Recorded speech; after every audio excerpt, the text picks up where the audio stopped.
Hello everybody, I'm Jason Holden Jones and this is the penultimate round of the 2020.2 South African simGT series, and I'm joined together with Daniel Haynes. Welcome, Daniel. Yeah, welcome everyone. We're back at Spa, the old favourite. Really looking forward to tonight, I have to say. I don't even need rain. I don't think it's going to be good because we've got no Porsches at the front. It's mixed up a little bit.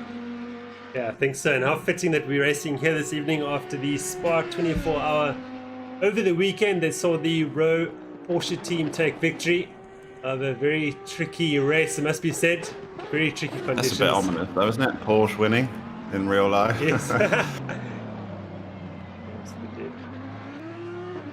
what a race that was. And I think we've got quite a race this evening as well, with just over 13 and a half minutes remaining in this qualifying session. And it is a returning Ross Bartel to SSM GT in provisional pole position in the Grumpy Monkey Audi, the 519 entry, Daniel. Yeah, that's a quick time, 2:17.1. I just went back and looked at last season. Now, obviously, I'll be a little bit careful comparing times to different races because track conditions are so important and temperatures and all that sort of jazz. But Bashir Jadwat's pole time last season at Spa was 2:17.5.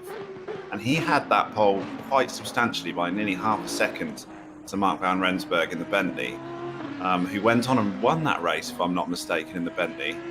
So, yeah. And, Christopher Langevelt's just gone pole, 1:17.0. So very, very quick times at the start. Yeah, I think Christopher Langeveld was fastest of the final practice session leading up to this qualifying session. So yeah, Langeveld back to old ways, very quick at the front. Let's see what he can pull off this evening. Yeah, so they're all, the top four drivers are all under the pole lap from last season. Obviously, ACC's changed quite a bit. We've had bot change updates, all sorts of things have happened. But yeah, Bashir Jadwat was a bit of a league of his own in qualifying last season, and yet we've got sort of, four drivers under that time already. I know Bash wasn't particularly excited about Spa. He was on Discord earlier saying the Porsche, as it was we saw last season, this is probably the worst track for the Porsche. He was particularly scared about the Lamborghinis. And we've got Mark van Rensburg and Christopher Langeveld in front of him in the Lambo. So that Lambo's quick, I believe nearly 20 kilometers faster down the back straight, the top straight than the Porsche. The Porsche can be a bit of a sitting duck there, I think. Just see how that goes. Yeah, interesting new driver, Ross Bartel. We saw him show speed in qualifying in TCR, and didn't quite work out in the race for him though. He was involved in a lot of incidents, unfortunately, got pushed around all over the place, ended up falling back. But the actual pace was definitely there. And then debut race here in ACC, also definitely there. So we'll see how he fares in the race. Hopefully a bit better than the TCR Championship. It should be a bit better. It's a little bit less argy-bargy in GT3. You mentioned Bashir Jadwat earlier. Here's Bashir, and he's on course to claim his fifth SSM GT Drivers title this evening with his main championship rival Zahir Essa not racing this evening, which will be 2 rounds for Zahir with 0 points scored, of course, because he missed the last round as well. So yeah, real shame just to miss Essa. Yeah, of course. Jadwat really just needs to finish this race, I think, and he's got the championship wrapped up already. He's been brilliant though. He's won 3 out of 4 so far. So, and in a whole mix of conditions. Remember, the last race was just horrific at Zandvoort for the first half of the race. Rain like the sim can only produce almost. Suspect that in real life that race would have been red flagged for those conditions, but he managed to persevere still throughout them and was in another class of his own again. So I don't think he's going to have it all his way here at Spa. Going to need a few mistakes, I believe, to or get a bit lucky in the Porsche to really put a result out here. He's going to give it a go. I wouldn't put it past him.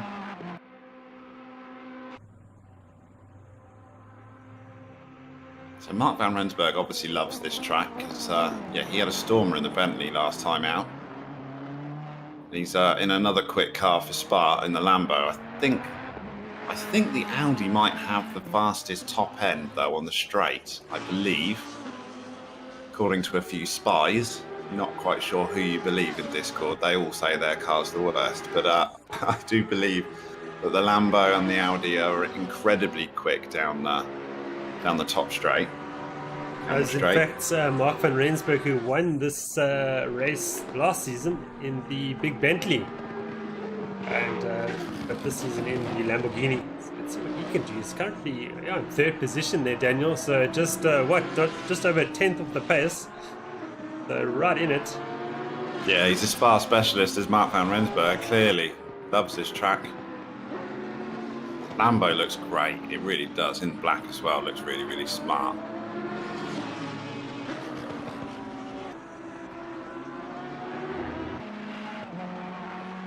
The quick drive this evening is Kieran Patterson. Patterson works sim racing in the 123 Ferrari. But he can produce this evening. Quicker than Quay Claessens in the second ATK Porsche. Of course, Judd Watt's teammate. And we've got the affiliate car to the Ghostworks car, affiliate to the ATK team, of course. And the 96 Nissan DTR, Chris Heineke. If we need any more proof that the Porsche really struggles around Spa, I mean, I know Jadwat and Claessen's teammates that have got theirs up there, but look at the regular sitters. Devon Lisher, 13th position. Leslie Oliphant down in 17th in the 911. Two drivers we'd expect easily in the top 10, probably pushing at the sharp end of the top 10, really. So struggling here with only 7 minutes to go in qualifying. Remember, this is a 45-minute qualifying session for ACC, not 15 minutes. So although we've come on stream late, these guys have been lapping for quite some time. So we're not expecting huge changes, although we have seen the track progress pretty much all season long with quick laps coming in the last sort of 10 minutes. So we will see some slight improvements. But yeah, you've done something wrong to be down in 17th, I think, Leslie Oliphant. So he's still in the pits as well, maybe making a few setup changes. Perhaps battling with traffic as well. Yeah, of course, the slowest 5 drivers in this qualifying session drop a division for the following round. And currently, Mark Hennebury has yet to set a time, so he needs to get going as soon as possible. We've got Hunter, Mayer, LaRue, and McGear all in danger of dropping division for the following round. Let's see what they can do with this last 6.5 minutes of this qualifying session.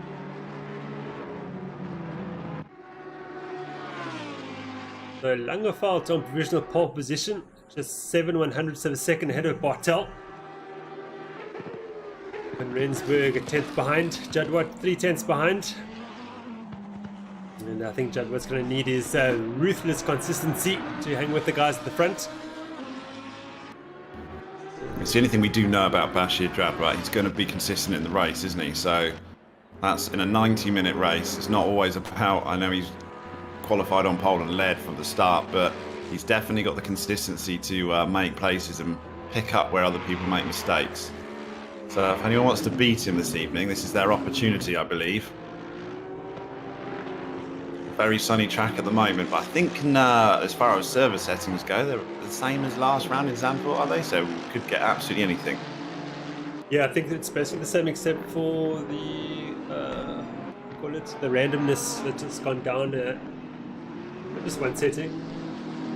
Yeah, basically the same settings really.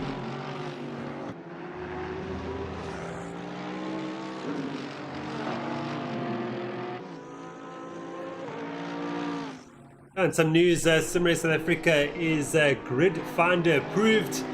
It's a new sim racing platform where sim racers can find a league to join. And we've got all our leagues put up on their website.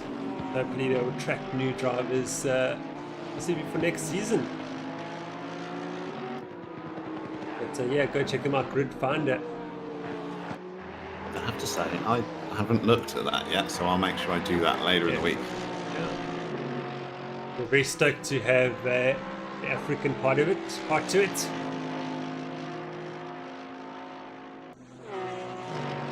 And just, we haven't checked in with the Warmer Angel project, obviously our chosen charity for this season. Have you looked at an updated total, Jason, or was that sort of stabilised a bit? I think it's the same as last week, but it's just almost at 30,000 Rand for the season raised. That's pretty good. Last time I checked, I think it was 25,000. So that's immense. That's really good. It's been a huge success, and I think Daniel were talking about 10,000 Rand we were sort of expecting, and to better that threefold has been it's been quite amazing. And a big thank you to everybody who's entered the season and who's contributed. Yeah, I think it's excellent. So 100% of your entrance fee goes directly to them. So it's really is helping a good cause. If anyone wants to join, we've still got a couple of rounds left of this season.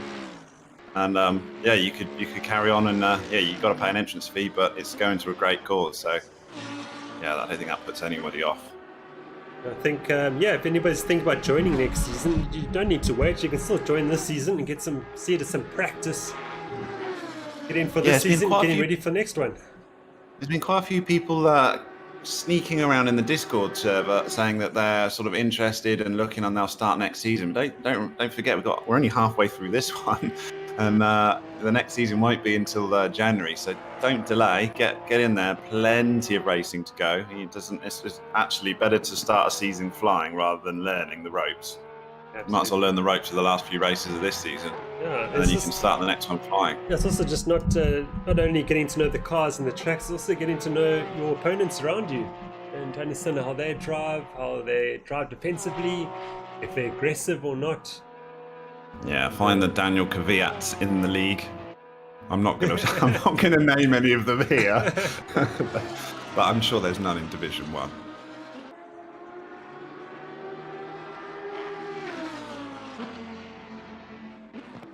So Langerfeldt on course to take pole position. Can anyone spoil the party for him? Ross Bartel's right there. And as usual, I can't quite see a delta time. Daniel, can you see anything? No, that's what I really hate about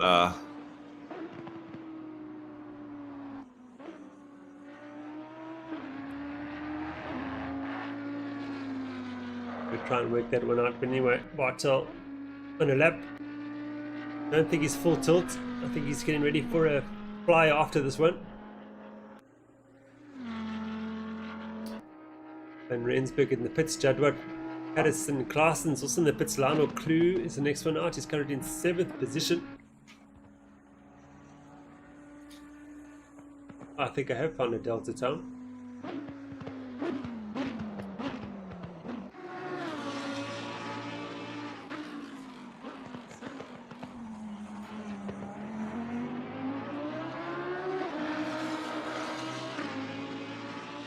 Here comes Langerfeldt to cross the line.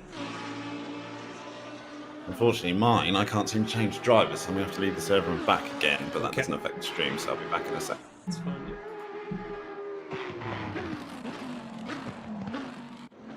There's Nicholas Hodgson in the big Bentley for Point Blank Sim Racing. Watch out for this big car at the Kemmel Straight. It's got quite a turn of speed.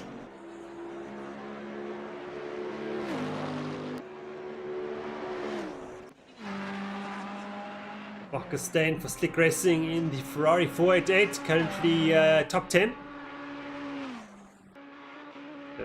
Trying to get past Hudson for 9th. But yeah, all our front runners in the pits. I think they've called it for this session. It does certainly look like Langerfeldt will start from pole position ahead of Bartel, Van Rensburg, Jadwat, Patterson, Glassens, Clue, Heineke, Hudson, and Arkestein completes the top 10. Bit of change.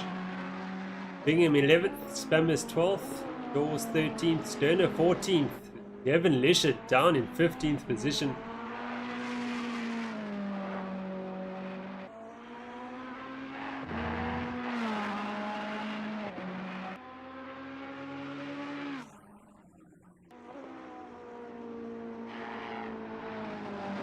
Big welcome to all our YouTube live stream viewers.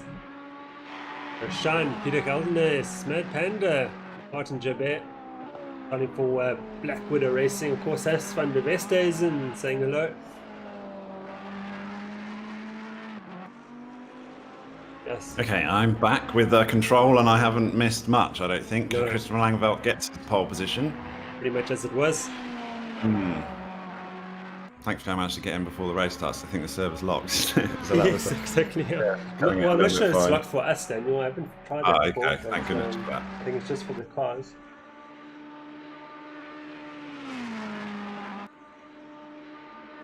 Yes, we've got some unusual. I mean, likes of Devon Lisher would expect to see way higher up. Leslie Oliphant didn't improve, 18th position. So the 911 really struggling around Spa. Jadwat's the only sort of exception, but we'd sort of expect that. But yeah, even him, fourth place is not his usual starting position. So it's going to be very, very tricky for the Porsche this evening, regardless of who won the real life 24 hours. All right, we are 3 minutes away from the start of the formation lap. We are going to take a short break. Don't go away.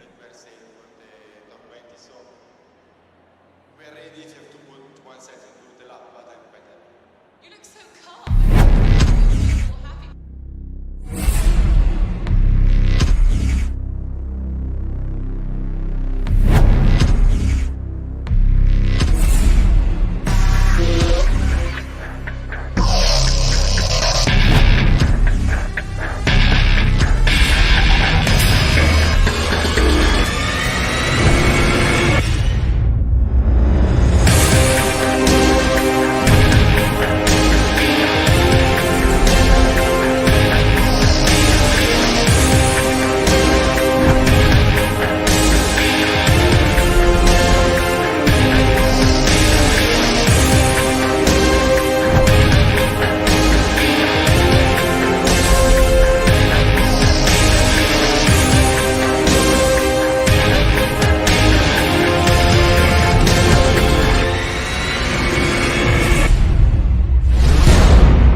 Hello everyone and welcome back to Spa.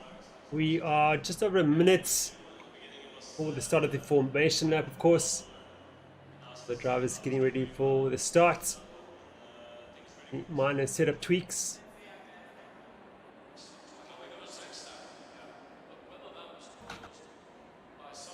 Christopher Langeveld, of course, starting from pole position. Spa in second, Van Rensburg third, our race winner from last season, of course, at Spa, Mark Van Rensburg. Bashir Jadwat on the cusp of clinching his fifth South African simGT driver's title. I think really just needs to finish this race to get it done. Yeah, so he doesn't really mind being in fourth. He just wants a clean race, doesn't he, think so. Bashir Jadwat? Very well deserved if he does clinch it this evening. And the Porsche just lacking a bit of straight line speed, specifically at the top of the Kemmel Straight, so it's going to be defending heavily the next set of corners. End of the Camel Straight, they're going to be a sitting duck, aren't they, the Porsche, if they've got anyone behind them in their slip, so they want to try and break them, but they should be very quick in the Twisty Pouillon section, so they're going to be gaining all their time in Sector 2. Not really enough here, there's a pretty low aero track, isn't it? Going to be a battle for the Porsches. They'll be praying. I know most of them were earlier today actually praying for rain, and they're not going to get it because we've got completely clear skies for the first 30 minutes of this race by the looks of it, or 10 minutes, whatever the forecast shows on ACC. So yeah, Christopher Langeveld has left the grid along with the 32 other cars involved in this race. Everyone prepare the cars as much as possible. Cars are limited to 90 kilometers an hour around this formation lap. Of course, there's not a lot of speed to get temperature or keep temperature in the tires and brakes. It's a long formation lap here at Spa as well, isn't it? So they're going to be starting on really cold tires no matter how much weaving they do. So your speed limited in ACC as well, so you can't do any of this speed up, slow down malarkey to keep your tyres warm. You can do a bit of frantic weaving, and that's about it. So you can see the drivers doing everything that they can do, possibly to just try and hold a bit of heat in the car. Yeah, you can't blame him for trying. A couple of degrees can make all the difference. Got to remember the brakes as well.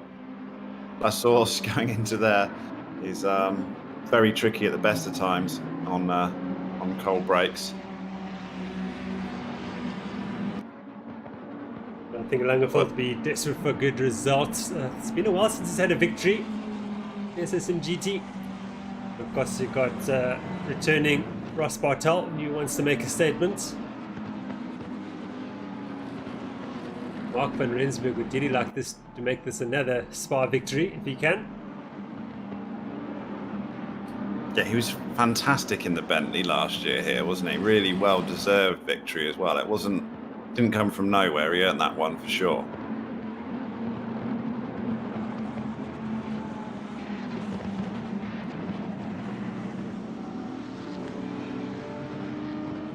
Just checking out Ross Bartel's iRacing profile, which is quite good reading.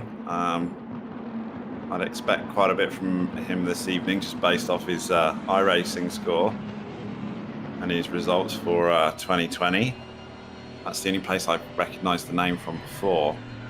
I think, Jason, you said he used to race here before my time. Is that right? Yes, that's right. Yeah. Yes, he's returning, but I don't know how much he's done in ACC. You'd think a little bit to suddenly come straight in and get second front row of the grid.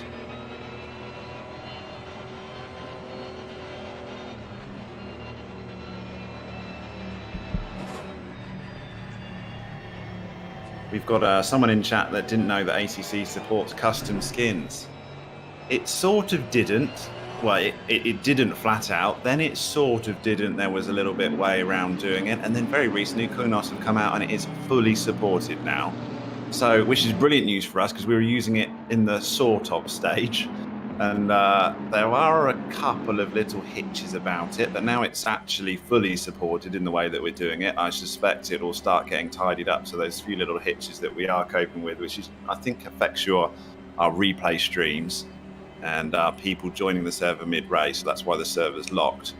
But yeah, great. And it is so much better, isn't it? I mean, some of these skins are fantastic. We're looking at Ross Bartel's new skin. It looks very, very good. Gives it a little bit of identity. Me and Jason certainly appreciate it because we can spot drivers so much easier by just based off of their team skins.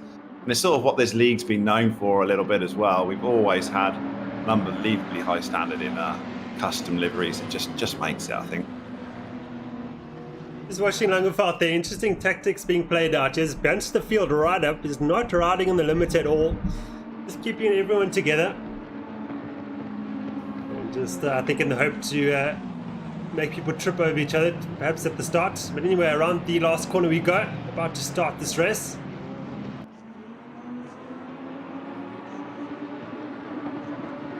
See, this is the F1 finish line, but the endurance one is round the source on the next side, isn't it? So Okay. they won't get green light That's actually until... caught me out. Yeah, you're quite correct, Daniel. Yeah, it gets me every time. It's a very, very long pit entry here. We're used to watching F1 start on that finish line, but the actual starting one for endurance and GT is just coming up here. So their first corner is Eau Rouge, actually, at Radion. The braking zone not for a long, long time till they finish in the Camel Straight, where you've completely forgotten that you've got cold brakes. This is what we're going to watch out for. Turn one for them is going to be a heavy braking zone right at the top. Go here at Spa-Francorchamps. And Langerfeld's got the whole shot. Of course, here comes Ross Bartel. Oh, Mark van Rensburg looking dangerous there in third position. Chad is right up the back of Van Rensburg, but this is where that Porsche is going to struggle. Edward in the slipstream. I mean, you think he got a tow rope between those cars, it's so close. Bartel's got the inside, but Van Rensburg's going to go around the outside. And actually swapping paints a bit there, and Van Rensburg's got him for second. And looking to challenge Langerfeld straight away. But Jadwat under pressure now from Lionel Clue in the big Mercedes-Benz. Jadwat could not have got a better exit out of Radion, and yet by the end of the Camel Straight, he'd been dropped. So that just shows the problem of the Porsche. Pedersen getting tagged there by Claessens, but no positions lost, thankfully. Lost a bit of ground to Lano Klu, though. Lano Klu getting after Judd Watt now. Going back through the back end of the field, it looks like everybody's got through cleanly. I'm not seeing a single incident.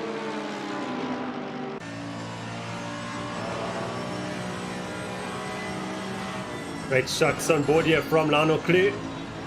Looking at the big, long bonnet of the AMG. Let's see Judd Watt starting to move towards Bartel. Yeah, so that's the strong section, sector 2 for the Porsche, is where he can gain space. He's got to try and drop the guy behind him, really, because he's going to really struggle in the final sector in sector 1. But he certainly pulled a gap over Klu. And he's got Bartel in his sights. Langeveld survived lap 1 in the Lamborghini. Certainly not comfortable. Van Rensburg means business.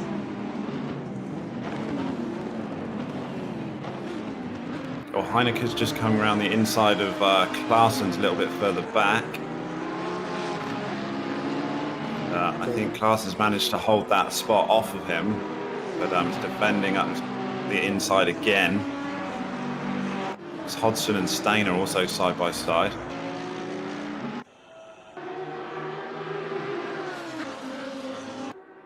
Drivers don't want to be going through side by side in Eau Rouge. Heineke is thinking, yeah, he's thought better of it. That's not a place to overtake through there.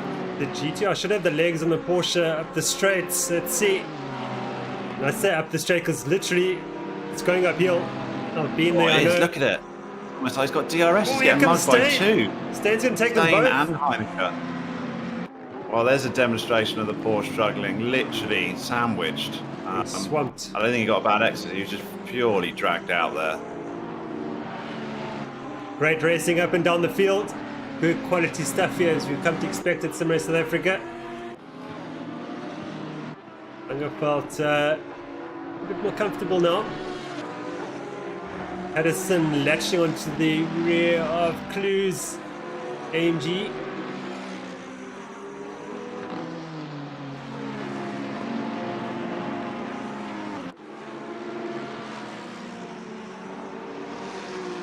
Got a couple of groups forming already. The front runners are starting to break away, sort of up to Patterson, and then incredibly tight, sort of Heineke, Stein, Claessens, Hodgson, Spammer, Stern, all going along in a nice little train here. And I think Claessens is the one that's probably going to move out. He's so quick in that middle sector, but you can't overtake there. And then whenever there's a straight, that Porsche just looks like it stood still. So down on top end.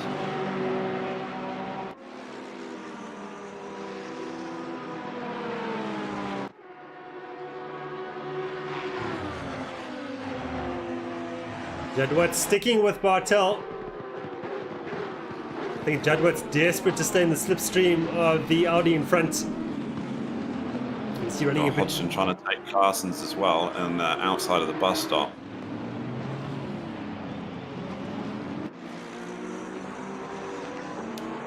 And Spammer's now side by side with Hodgson.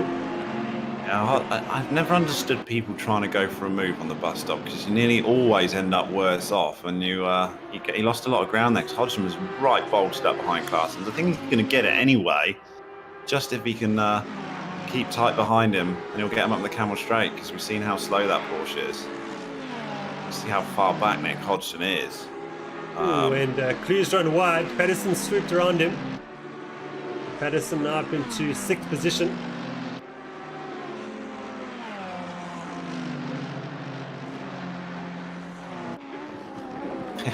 Nick Hodgson drives past him like he's got DRS. It was that obvious. That must be frustrating in a Porsche.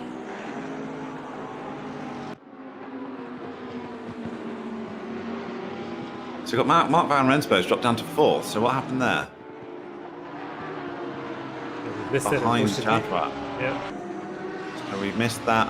He was up into 2nd. He's lost a couple of places as Mark Van Rensburg back down into 4th. He hasn't dropped like significantly back, but enough that he's been off the track or something. Langerfeld's Right, buddy. fallen back towards the Bartel-Jadwat battle. Yeah, Jadwat's certainly looking aren't over strong at the here, front, Daniel. is it? Very close. Yeah, Jadwat's looking strong here, Daniel. He's very quick through the corners.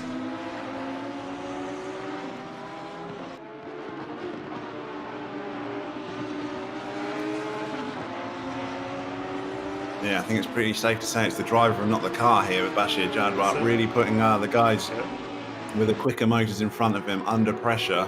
Ross Bartel is going to be watching his mirrors as he comes up to the bus stop braking zone. Jadwat showing exactly why he's a 4-time drivers champion here in SSMGT. Looking to make it a 5th this evening. There he comes, having a look Having at a look at Bartel. the inside. Yeah, trying to unsettle him then, Daniel, isn't he? Yeah, anything you can do to just put it. Someone's gone off in the bus stop because there's advertising boardings on the track at the moment, just being punted off there. This all he can do is put pressure though, because I don't think at any point that Porsche is going to pass in a straight line. So you just got to put relentless pressure and wait for a mistake and capitalise on it. Which is what Jadwat is so good at doing.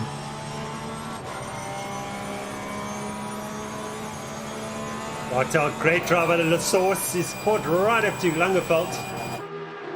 I have been reliably told that Audi is the quickest up the Camel Straight.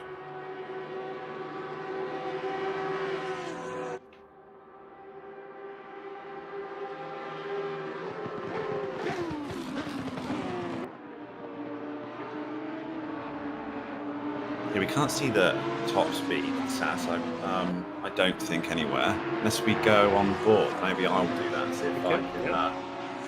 That'd be great.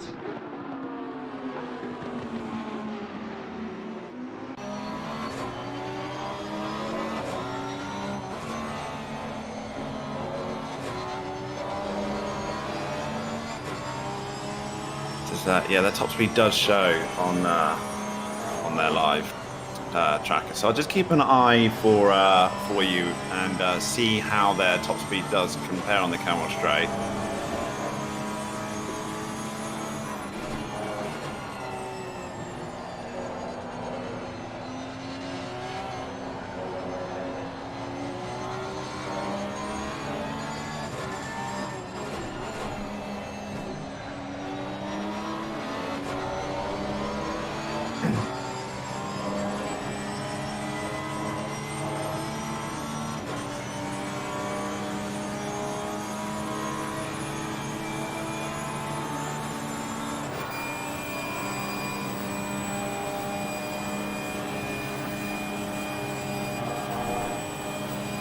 Jadwat applying a lot of pressure now on Bartel as we ride on board with him. So close, these three drivers, aren't they? Super, super close.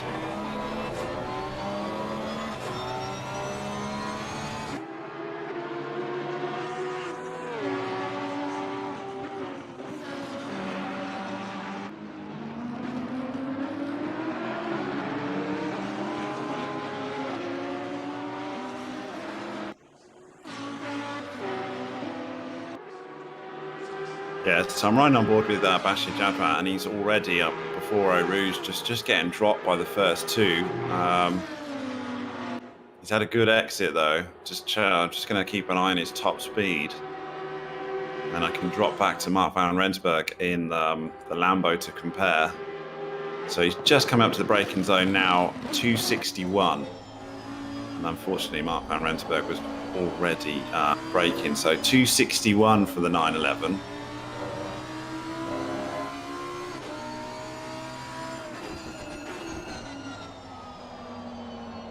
Oh, Lionel Clue, and it's just gone off, or someone's just gone off back. I'm just riding on board with Lawrence Stern, and Lionel Clue was across the track in front of him. Yeah. Oh, great. So it was a tricky, big accident there, tricky throw place to out the go exit off. radio. Yeah. Similar to what we saw on the Spa-Francorchamps this weekend. A lot of cars going off in that section.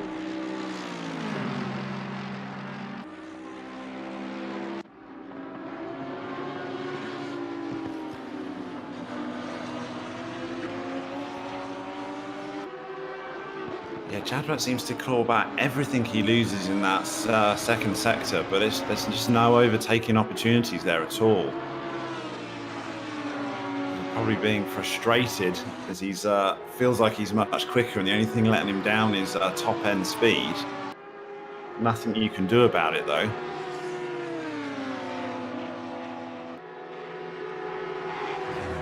When we raced here, I think a season or two ago in GP, I had two setups that were absolute polar opposites in aero. One was like a high aero package, and one was incredibly low. I could get identical times with both of them, but completely different ways of doing it. And for the race, I used the high aero for qualifying, unbelievably, and then switched to a completely low aero for the race, just purely because I would frustrate people. And that's exactly what happened. They just could not overtake, and you could just drop people on the straights, and then they'd be frustrated in sector 2, but there was nothing they could do about it. It was a much safer race, much easier race anyway.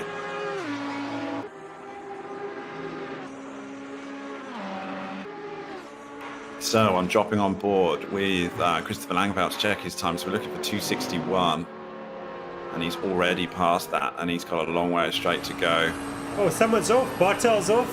He's spun at a rouge, been around. Oh, he's escaped to pits. That's a shame. Made a mistake, has he? I didn't see that. That's a big shame there for us watching as well. But for Ross, of course. Bartel retiring, I wonder. Perhaps he escaped to pits just to not ruin anyone else's race. If you go off an Eau Rouge, it's big damage, isn't it, generally? It's such high-speed section of the track. So the Lamborghini, just to confirm, was 6 kilometers an hour faster than the Porsche at the end of the straight. So not actually as much as I thought it would be, whether he didn't get a great exit out of Radion.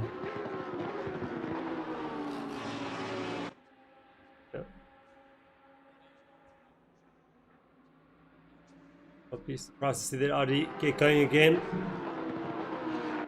That's a big pity for us watching. That was it was an intense battle already. That's just what we said, really. Bashir Jadrat, all he could do was just pile the pressure on, because that's the only way he's going to make a pass. And he's up into second position, so he started fourth. So he's gained a couple of spots just by being consistent and capitalising on mistakes when they happen. You never know, Bashir Jadrat can still win this race. It's only a second behind our leader. Less than a second. Chris Heineke and the big GTR having a good race this evening so far. Top 5. Looking strong. Quake Claassens. Claassen's got Hodgson all over him. See, that's what I mean about a consistent driver. Leslie Oliphant also, he started 18th and he's got himself up into 11th position as well. So yeah, the drivers that you expect to see at the top that are struggling in the Porsche during qualifying are clawing back places now in the race just because of their good standard of driving.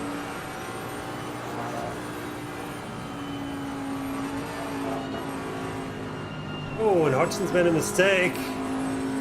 It's allowed Claassens to scamper away.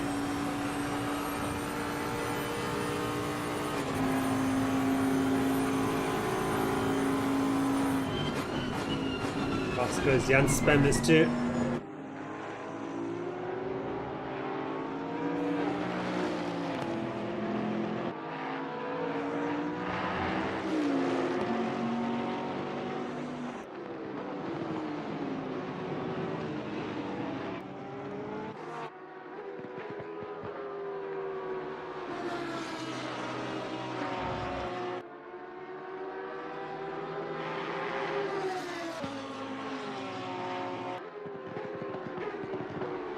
Yeah, it's a shame we missed that. We've dropped the Audi. I was interested to see the Audi. Didn't get to clock its top speed before it went off. Did go on board with Sean Bingham, who had a terrible exit out of Radion, unfortunately. But he still went past 261, even despite that. So I think the Audi was quick.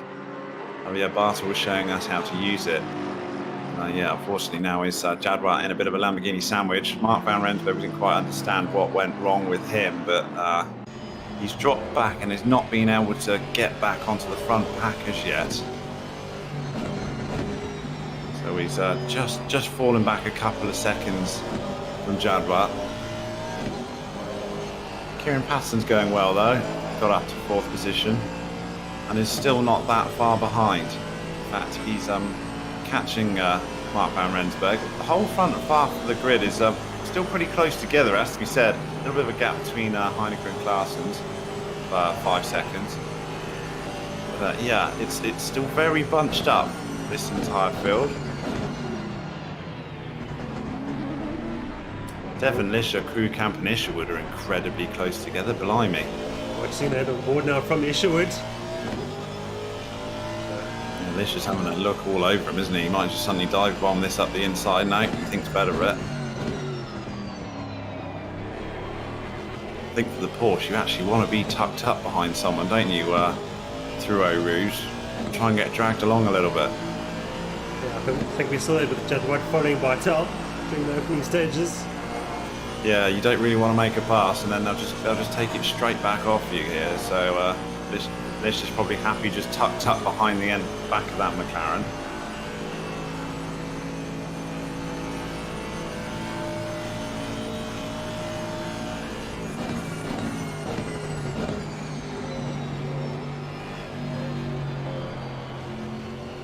Marcus Stain, unfortunately, is in YouTube chat because he had a lag spike that kicked him off the server. That's unfortunate. Sorry about that, Marcus. I didn't see anything on this side, I have to say. Been pretty solid. My screen hasn't shown anything. And you can see the pings actually on the leaderboard as those tiny little green specks next to the brand manufacturer's logo. In fact, there's a small little green speck, means everyone's pings are incredibly low. It's South African server. But yeah, unfortunately, that's it's almost like a mechanical failure in real life, isn't it? Internet failure in sim racing. These things happen. But yeah, with the lock server, that is a little bit more of an issue with ACC. Really do hope Kunos sort now they're supporting the custom liveries, we can maybe stop that rule next season. We'll just keep a real close eye on updates when they've got those things fixed.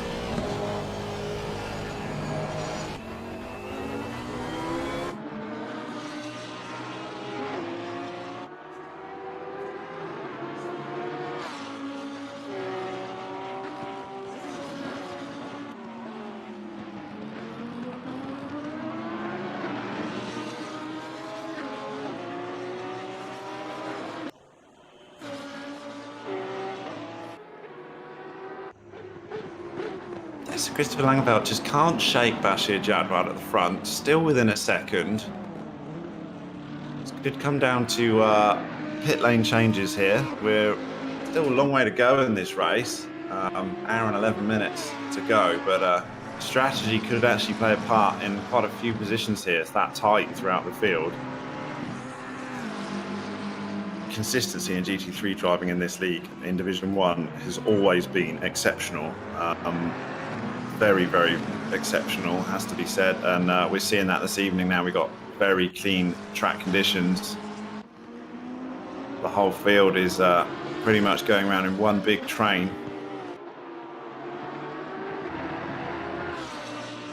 My big wish for a Sedo Corsa update is a broadcast update where we can see the leaderboard actually flip in real time. That would really help when we got the 32 cars to try and look over when there's such small gaps between them.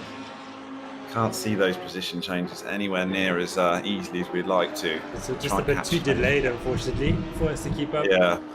By the time we've noticed a position swap, we've missed the action. It's really disappointing. In AC, we can actually see that live. I'm sure it'll get around to being looked at eventually. That's the between Bingham and Govender for 9th position. Just about to say the same. Yeah, Govender was looking all over the back of Bingham in that Bentley.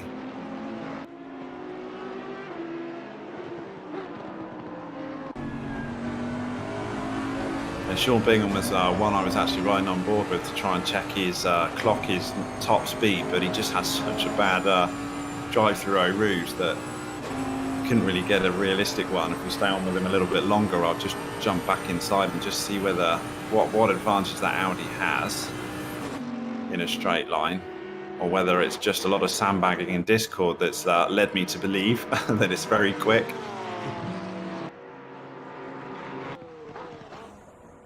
Lisher challenging Krockamp there for 12th position. Porsche versus McLaren. Good fight this has been so far. Isherwood still in it there as well, 14th.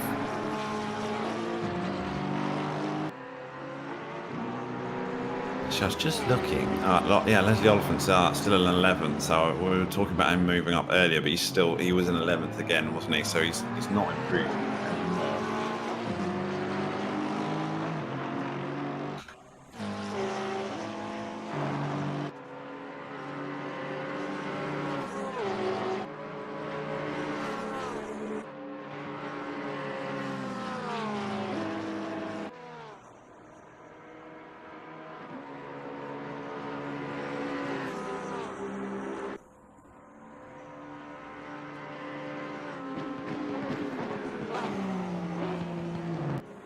Yeah, I don't think the top speed difference is quite as substantial as someone making out, but it is a good 5 to 6 kilometers an hour up that straight. And obviously you factor in a bit of draft as well. It could be more than that. Oh, Lisher's got into the rear of Krockamp. Yeah. That was a bit of a punt. I think Lisher will wait for that, won't he? Lindsay Ray drives past. Isherwood, of course, has driven past. Yeah, Lisher's waited for a crew coming. He just misjudged the braking there and just went into the back of him. Good stuff there by Lisher, just acknowledging his mistake. After affecting someone else's race as well, just waiting for him to rejoin in front of him. Yeah, mistakes happen. Sometimes it's amazing to see when you get rear-ended and you actually check the replay. It's never. Always the blame goes to the person behind. But actually, if you're really true to yourself and you look at your braking points, you can be responsible for quite a few of them in front as well. Just braking a little bit earlier than you would usually, and it just catches the guy out behind, especially if they're driving so close to you. Yeah, Lisher, I think, respected the fact that he was quite late on the brakes there and just waiting, so he did the right thing.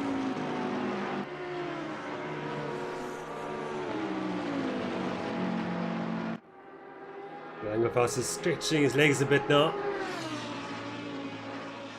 Last lap with a 2:18.894. Judd Watt did a 19.749. Quite a big difference there. And in fact, Mark van Rensburg starting to move towards Judd Watt.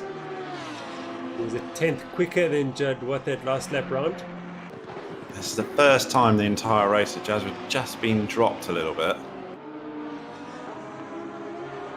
Might have just had a scrappy few corners.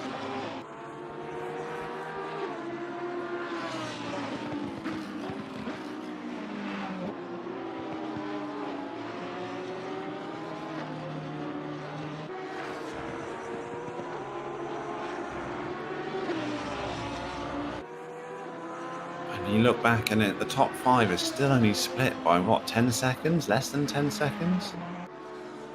Very, very close. Theoretically, any one of those could pull this one out of the bag. Make a slight mistake in your pit window, you can lose 5 seconds easily, can't you? That could be the difference of 3 places here. It's that close and consistent. Totally different type of driving or race we're seeing this evening as we did at Zandvoort in the monsoon conditions, where it was just trying to keep your car pointed in a straight line. Here we've got pretty much optimum track conditions, bright sunshine, 24 degrees. This is like we're watching an AC race of old in GT3. 99% consistency races throughout the first half of the field. Very, very close. Still impressive though in its own right.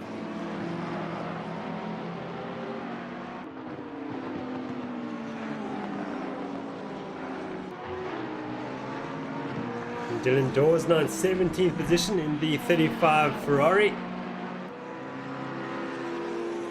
Schneeheger, Devon Lisher side by side with Krockamp.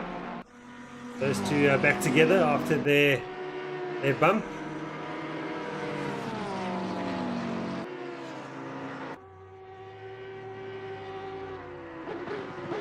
Mart's starting to get a bit frustrated now. He's tired of seeing that the rear of the McLaren.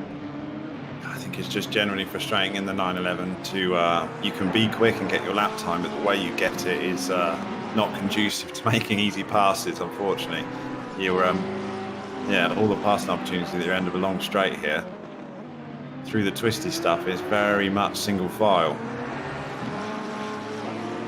So usually in any other car you'd say Lish has got, such a good exit through our source. But he's still having a look.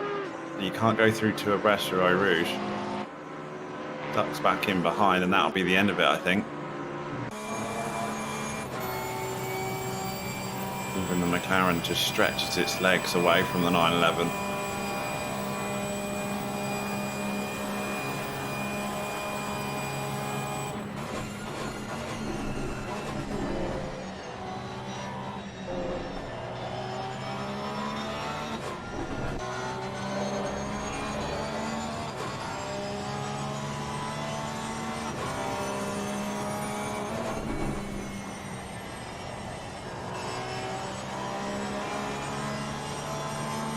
Through this sector 2, Lisher is so much quicker. Finds it effortless going through Pouillon, which is just coming up to now.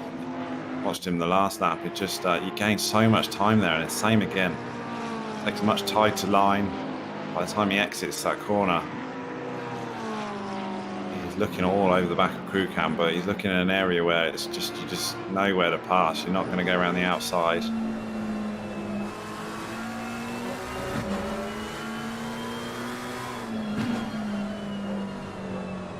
Too fighting, of course, is allowing Dirkie Swanepoel to catch up. Here comes Lisher up the inside. Managed to squeeze himself on the inside there, but if he can hold the place, he'll be doing well. He's got to make sure he has a really good bus stop. Doesn't want that McLaren anywhere close to the back of him before he's going up Eau Rouge. No, Dirkie Swanepoel watching these two in front of him.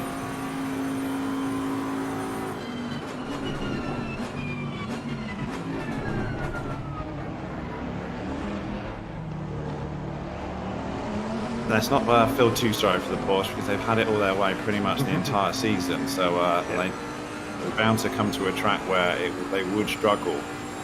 And I think they accept that fact. I know Bash was saying that, yeah, fair enough, Porsche's been epic everywhere else, so it was inevitable that we would get a track that it wouldn't be suited and they would struggle tonight. It's just damage limitation, really. But Lish has done very well because he's managed to start that back straight with a very nice lead, so I don't think he's going to have any trouble in holding his place. But he's really had to work for it, didn't he? Lindor's out challenging Swanepoel. Top of the straight. Just got that move done. Nicely done there by Dylan. He now goes after Moritz Krokkamp. Swanepoel looking to come back as Doors off the track. Manages to rejoin safely, but he's lost that position to Swanepoel.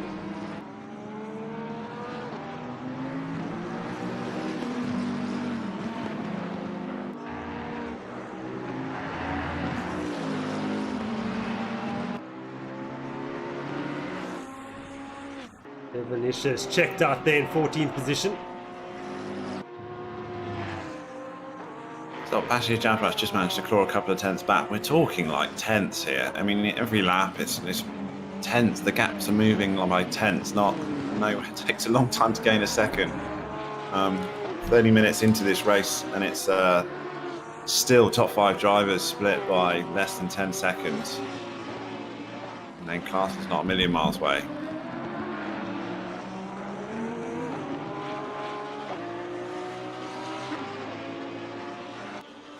I think we're going to need some pit stops to try and liven this race up a little bit for a spectator point of view, to see anyone try something slightly different just to mix things around strategy wise and game places. Undercut is usually quite strong in ACC.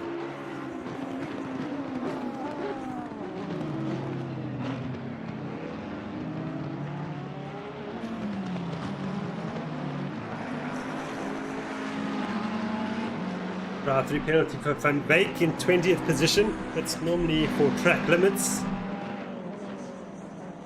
Brent Lindsay Ray into the pits from 18th position. Trying something different is Lindsay Ray. Perhaps looking at an undercut, perhaps a two-stopper. Yeah, that's pretty early, isn't it? Very, very early. It could be for damage as well. Yeah. Oh, and Dawes hit the wall at a Rouge. Never a good place to hit the wall. So we saw Calvin van der Linde's Audi come to a stop in the Spa-24 this last weekend. And that Ferrari looking very damaged.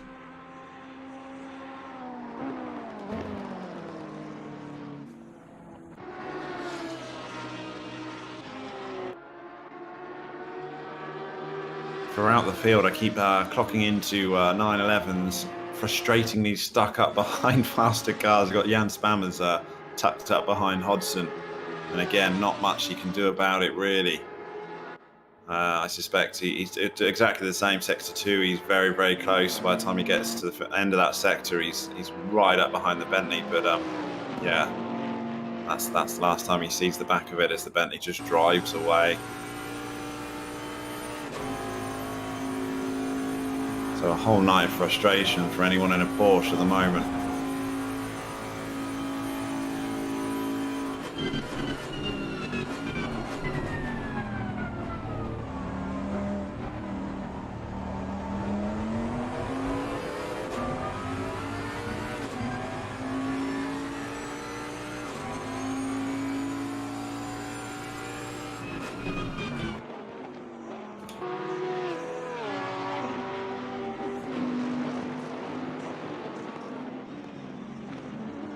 I'm assuming Dawes has got significant damage then, because he's driving around the circuit on the grass, basically, just trying to get back to pits, I think.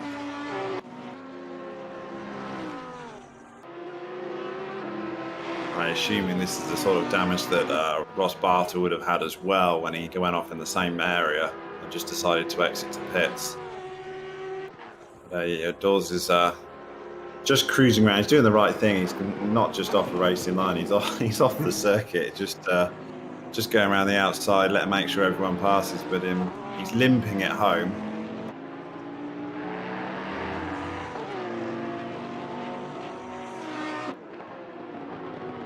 But look at the places he lost as a result. Right down to the 23rd position now, and he's still not even back to the pitch yet.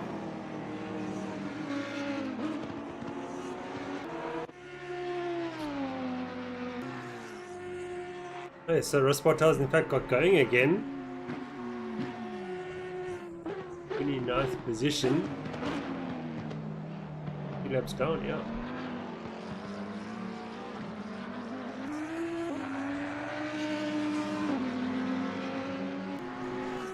Yeah, it's a shame because you had a real good battle between those front three at the front. Yeah, shame to miss one of them out, but and it was nice to see 3 manufacturers or 4 manufacturers in the top 5 as well, and we've got Heineken in the Nissan as well. So it's a real good spread. We're just missing the Audi that was up there.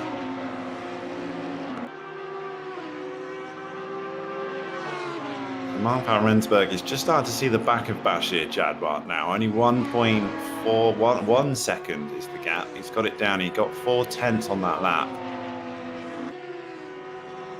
And Jadwat wants to be careful, because if that Lambo gets anywhere close to the back of him as they come up to Eau Rouge, then he's going to lose the place, I think. Got to break the toe. Last move by Oliphant. And I think that it was Sean Bingham in that position. Yeah. Yes, Leslie Oliphant's really made pace, hasn't he? 'Cause he started 18th, I think, and he's up to 8th position now.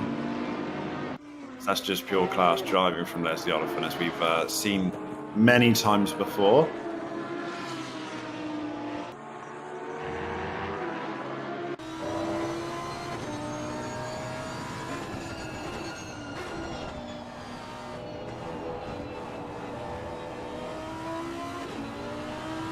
Actually, Jadwat is dropping from Langenfeld and he's dropping back into Mark van Rensburg. That's down to 8 tenths. And Rensburg is throwing a couple of tenths back on him relentlessly.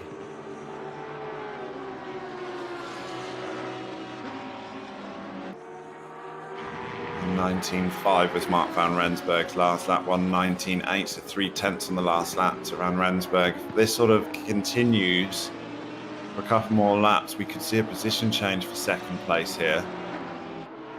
Or we'll see Jadwat pit early and try something different if he's struggling on those tyres. I think they're already starting to struggle now, so the car's moving around mid-corner. A bit of counter-steering from Jadwat and Van Rensburg. Yeah, we've got pretty warm track conditions, haven't we? And that's not going to help things. I would very much expect them to be struggling on their tyres at the end of this stint.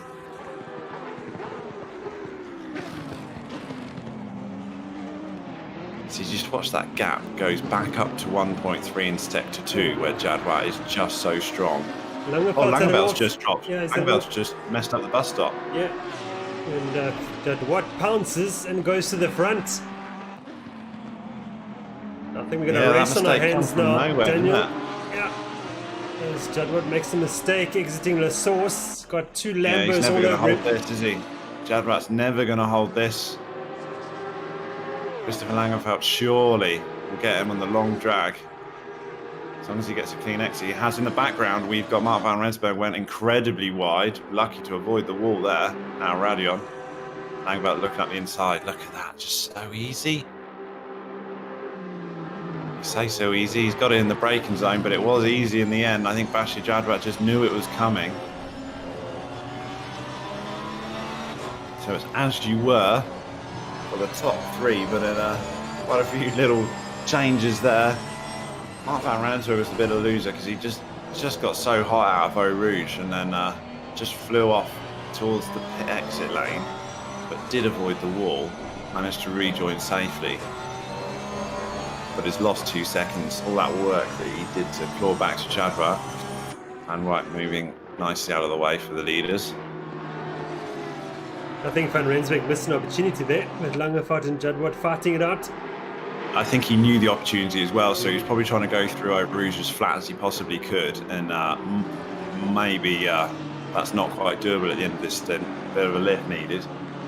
Here in Patterson now with Van Rensburg, Daniel.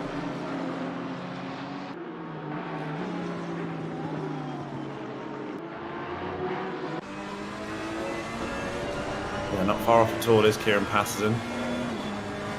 We know Van Rensburg's got the pace, it's just whether he's a little bit rattled from that slide off. Well, the Lambo is starting to struggle with tyre wear now. Seeing both of them almost fall off the circuit last time round. Yeah, interesting, isn't it, on the same lap? Patterson is all over the back of Van Rensburg now. He's going to have a look up the inside of the bus stop, but I mean, you got to be side by side at least, and a bit of respect from the driver to be able to put a pass there. Not sure how the Ferrari fares in a straight line. You know the Lambo's a good sort of 6 k's faster. We're about to find out. But I think it's a black Widow Aston Martin in front of us. Traffic for Van Rensburg. This might actually help Van Rensburg out, to be fair, if he can get a bit of a toe behind the traffic and then still get past cleaning at the end. Traffic's a little bit further ahead than he would like. Jadwat side by side with Langenfeld. But Langenfeld survives another corner. Patterson doesn't get it done. I think Langenfeld's struggling here, Daniel. He's all over the place. Yeah, it might be a good chance for him just to pit a little bit earlier. No, I mean, 49 minutes is not that early, is it? I think Langenfeld might be looking to switch off of that rubber, get something else on that car. If you're not careful, Jadwat will do it and undercut him.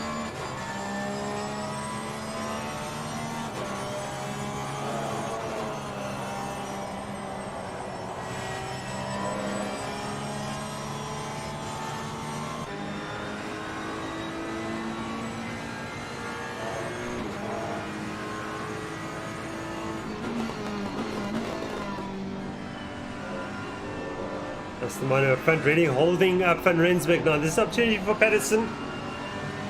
Aston Martin moves aside.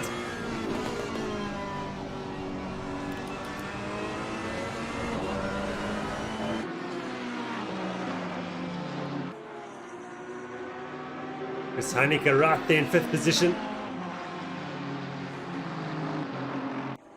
Yeah, ominous, a big, massive Nissan in your rear view mirror, isn't it? A little Grim Reaper style vehicle that is.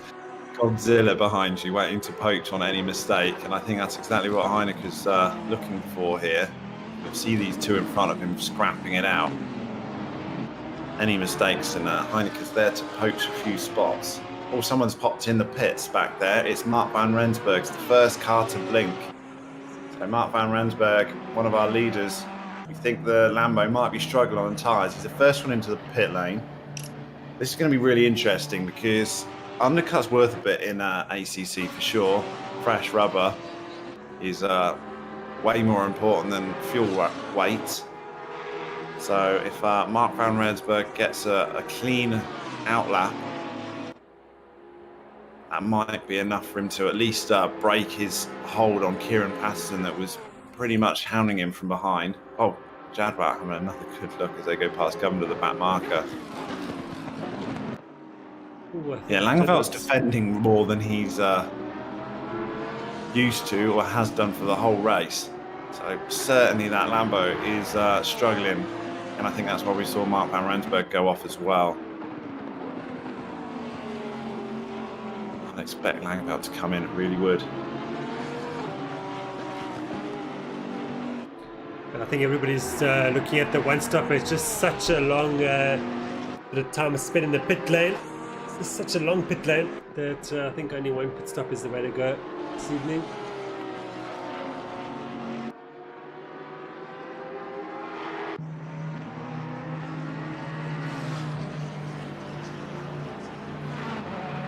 And Rensburg only going through the second part of the pit lane now.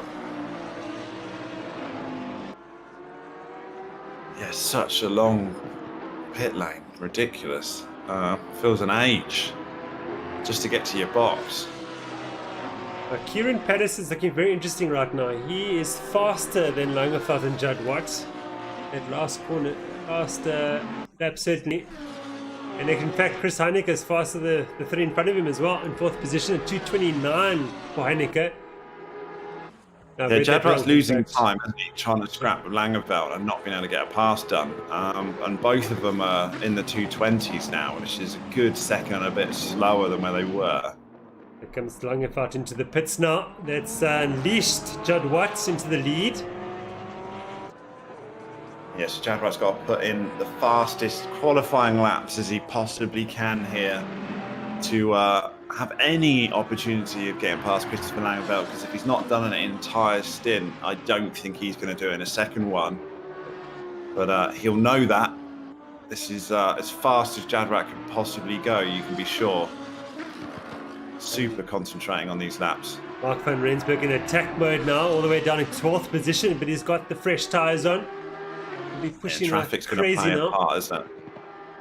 Only problem with pitting early is whether you get clean air as you come back out, and I think Mark van Rensburg has done that. He's got that clean air, he's done the job.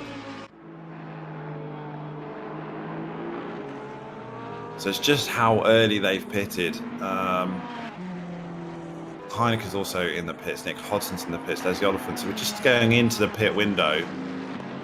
But what we're really looking is Basia Jadwat and Kieran Patterson to come into the pits, really. Not over yet. I think if the Lambos get a couple of laps on those tyres and get them in the window, they're going to have a massive, massive advantage over the other two. Patterson did a 2:19.7 that last lap, so he's flying at the moment. Interesting to see how long he goes now. Yeah, if you can carry on lapping at that pace, there's no need to come in, is there? So Jadwat's last was a 20.2, but I think that was still up the back of Langeveld. Whether interested on the next one. Unfortunately, he's got traffic now as Jadwat. Isherwood in front of him. not what he needs when he wants as quick a lap as he can. I wonder whether this is an in lap for him or whether he's going to go again. All be depending on how he's fueled, because he would definitely probably fancy another lap if he could take it. Bashir Jadwat. Don't think he'll come in unless he needs to. He is. He's coming in. Bashir Jadwat's coming in, and he had one lap. I'm not sure it's going to be enough. Excruciatingly long pit lane here. I think that pretty much puts any possibility of a two-stopper out the window, just purely because you just never want to go through those pits more than you have to.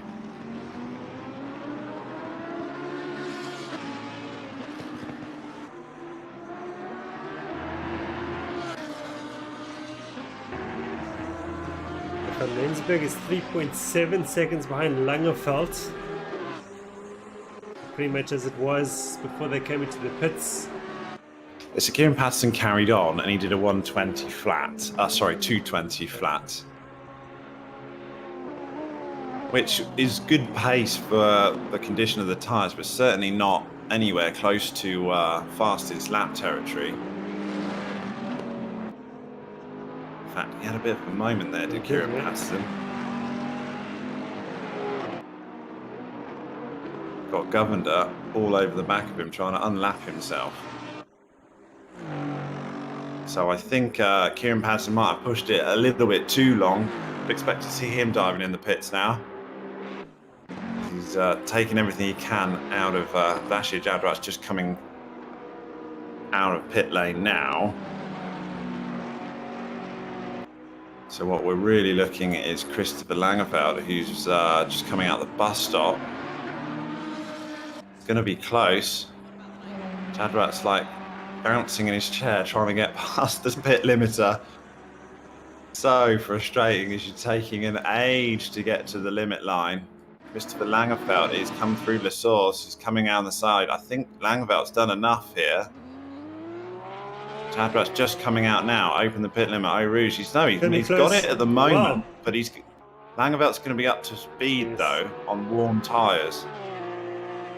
This could be a pass up the straight. It's going to be a pass. Oh, no, it's Langerveld. That's really close. No, he's got it.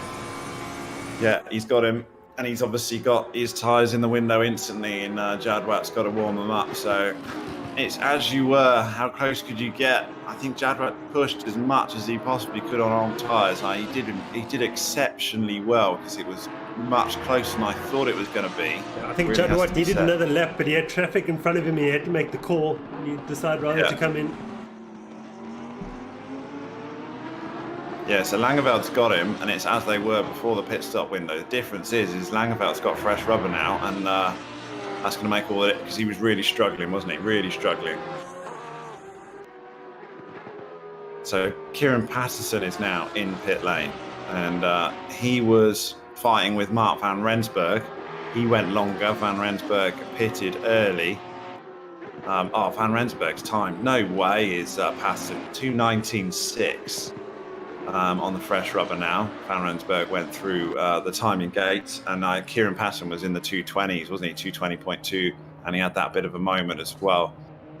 So I think he's going to come out further behind Mark than where he started, would be my feeling. Got to try something though, haven't you? No point just going around in a procession. Might as well try something. You've not got a lot to lose. So Patterson has just left his box, but he's got the long drag before he can finally put his foot down. It just takes forever. So frustrating. Difficult because you can see the track right next to you the entire time, and you're. But what's going to run? Langerveld is going for a move at La Source. Oh, he opted out of it. Oh, Jadwat really putting the pressure on Langerveld. Is to go flying past Patterson in the pits. Yeah, Van Rensburg's going to fly past him as well, I think. Super close between these two, but even in the slipstream, it's Jadwat just doesn't stand a chance, does he? Langerveld just will start to pull now. Yeah, it must be so frustrating. You get such a good run out and you're tucked up behind the car. You're thinking, yeah, I'm going to get the draft, and it just doesn't do anything for you. But Jadwat is hounding the back of that Lambo.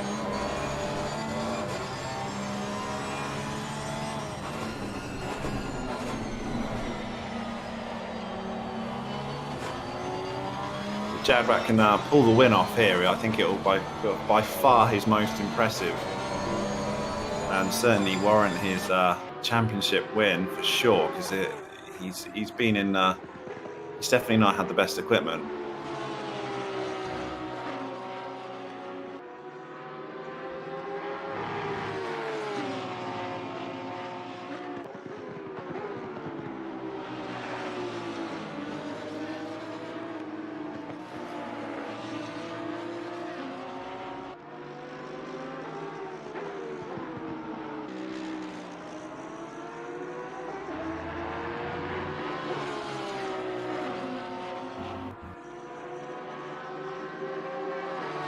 Jadwat's got to put a move in an unorthodox position, really. He's having a look now through Blanchimont. I think Jadwat's got the best to win this race. I think he has, yeah. He does look like he's being held up overall in that time. But it's just, where do you pass? I mean, you can't go around the outside of Blanchimont. I think a mistake from Langenfeld's going to come. Yeah, around the outside of the bus stop. That's... He's got it. He's got the inside line into La Source, but I tell you what, he's going to lose the place straight back to Langenfeld. You watch. Langenfeld now doesn't want to fight this. He just wants to make sure he's tucked tight behind him. I guess a brilliant line through La Source, but yeah, stay behind Jadwat here. You'll exit out Radion, and you'll pass him on the brakes easy. Langenfeld will be desperate to get past Jadwat, because if Jadwat survives this, he's going to be away and gone. Yeah, it's all down to this straight. It's all down to this straight. He has to make the part. Look how defensive Jadwat is. He couldn't cover them all inside if you tried. He's going to do it. He's going to do it. Fantastic driving from both drivers, but Jadwat exceptional. He knew how important that was to. I mean, he was so on the inside line. There was just absolute. He forced Langenfeld to take the outside, because he lost exactly the same position on the inside to him already this race. Now watch Jadwat. He's got to have the best sector 2 of his life here. I've got a feeling that it was the race-winning move.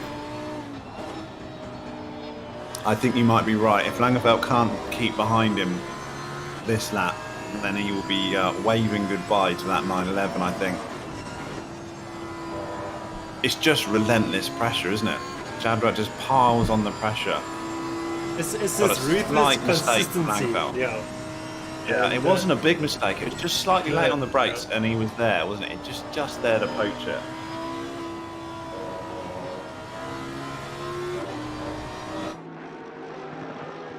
Yeah, it just goes to show it's not all about one lap pace. It is consistency. And Langenfeld looks like he's thrown in the towel a bit here, hasn't he? I think he's reserved. I think he's had enough. 90 minutes of Jadwat pushing you puts on its toll. Yeah, and Jadwat was looking through that whole section, sector 2, right up to the bus stop. He was looking for 2 or 3 laps for any opportunity. He had to pass somewhere where you wouldn't usually make a pass. And that, yeah, he got it made. And he had an epic lap because he's a second ahead.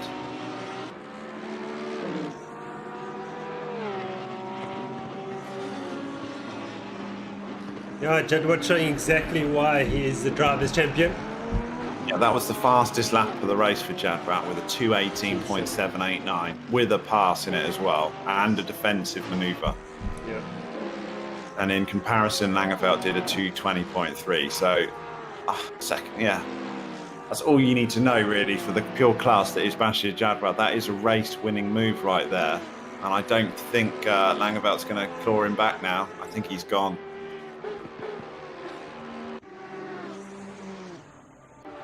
How do you keep a driver like Jadwat behind you for 90 minutes, though? Really, I wouldn't fancy it. You spend more time looking at your rearview mirrors than you do anything else. Well, I think that's what happened to Langenfeld. Yeah. Every time I keep an eye on the rearview mirrors, mess it up. You just got to almost delete them. I know you have to, but if you've concentrated on it too much, you go deep on the brakes, and that's exactly what Langeveld did, didn't he? A bit deep on the brakes into the bus stop, and he's not in your rear view mirrors anymore. He's dead in front of you. Or is it going around the outside of you? Yeah. He's just driving away now. Someone who's having a fantastic race this evening is Chris Heineke, challenging for a podium. I think Heineke hasn't been on the podium for a long time. We're talking years now in simGT. And he's sizing up that Lamborghini of Van Rensburg in front of him. Just 8/10 of a second up the road. Yeah. Sorry, Jason, just jumped with Kieran Paston. That he really didn't work out, did it, those extra laps? Because he not only came out behind, I mean, he was fighting Van Rensburg. He's now 6 seconds down the road from him. I think he went a bit too long, and he also made a mistake as well, which is costly. Yeah, the overcut is just not, it's really a no-goer here, is it? Jadwat did the best he possibly could and still couldn't make it work. Had to do it the old-fashioned way. If you're going to try and do something on strategy here, you want to do the undercut on fresh rubber.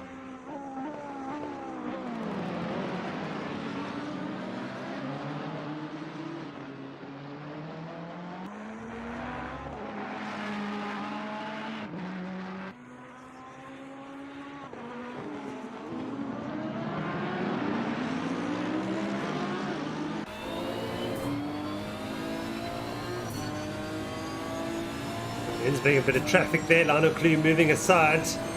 Heineke needs to slip past two. Oh, Clue cuts in front of him. Heineke takes avoiding action. They both survive. It's cost him quite a bit now up the Kimmel Straight. Just if you have anywhere in that section, you just lose relentless amounts of time. As you break into the comms, you can be a long way down on Delta. Heineke's having all sorts of battles with back markers here. Unfortunately, they're weaving all over the place. Unfortunately, Van Rensburg's disappeared, really. Yes, Van Rensburg's now starting to claw his way back onto the back of Langeveld. So, just feel, I mean, Langeveld had such a good opening stint, or until the last few laps of it. Just rattled him just a tiny bit. He's going through Pouillon completely sideways, his Langeveld. He managed to hold it. Sure, I thought he was going to lose it there. That was a four-wheel drift right there, and it's going to bring Mark Van Rensburg right onto him. It's just starting to get a little bit scrappy in the Lambo, has to be said. So hard to keep the consistency up for 90 minutes, though, at this sort of pace. And we're looking at minor mistakes here, guys. We're not looking at, oh, he's just lost it. It's just tiny little things, and a sort of snowball effect on you. Probably disappointed with himself that that Jadwat got past, and then, yeah, before you know it, you're fighting for another position.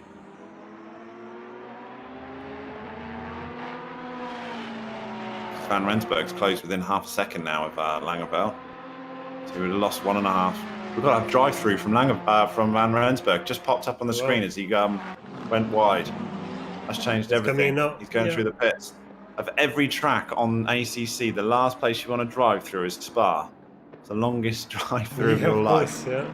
He's going to drop right back. That's really disappointing because I was looking forward to an epic battle there between Van Rensburg and Langeveld. So a drive-through penalty would ruin Mark's race here. That's gifted. Chris Heineke, third position. I think it's so harsh that you go through the pit lane and then there's that little section between the Grand Prix pits and the Enduro pits where you can actually see the track, and there's only a few bollards stopping you from going on it, but you have to go through in a whole nother pit literally. Building section. It's like almost like, can't I just come off it, please? I think that would be an instant drive through, but yeah, it is frustrating, I'm sure, if you see your rival passing you there. Would make the most unsafe pit exit ever, so I sort of understand why that is the case.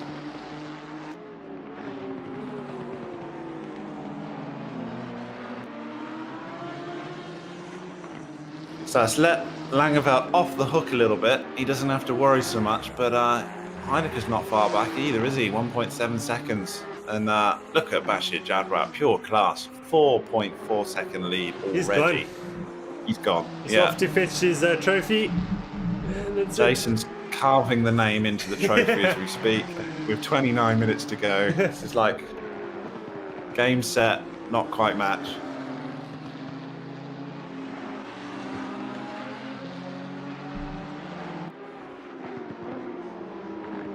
Apparently Marcus Stain tried in the Porsche to do the sneaky, cheaty exit of the pit lane that I recommended. It's a no-go. It looks like you can as do well. it. I think those concrete bollards are fixed with something stronger than real life in the sim world. It's quite bad when the race director tries to find a shortcut. Did you ever go? I had to go, yeah. Yeah, it's just too tempting, isn't it? The wall disappears, and you're like, oh, but the track's just there. Surely, guys, let's just go on it. Just some bollards. They won't see. It's like cutting the chicane at Donington. You can't help yourself. Oh, well, it's good to know that you can't do it. We don't have to keep an eye on that anymore.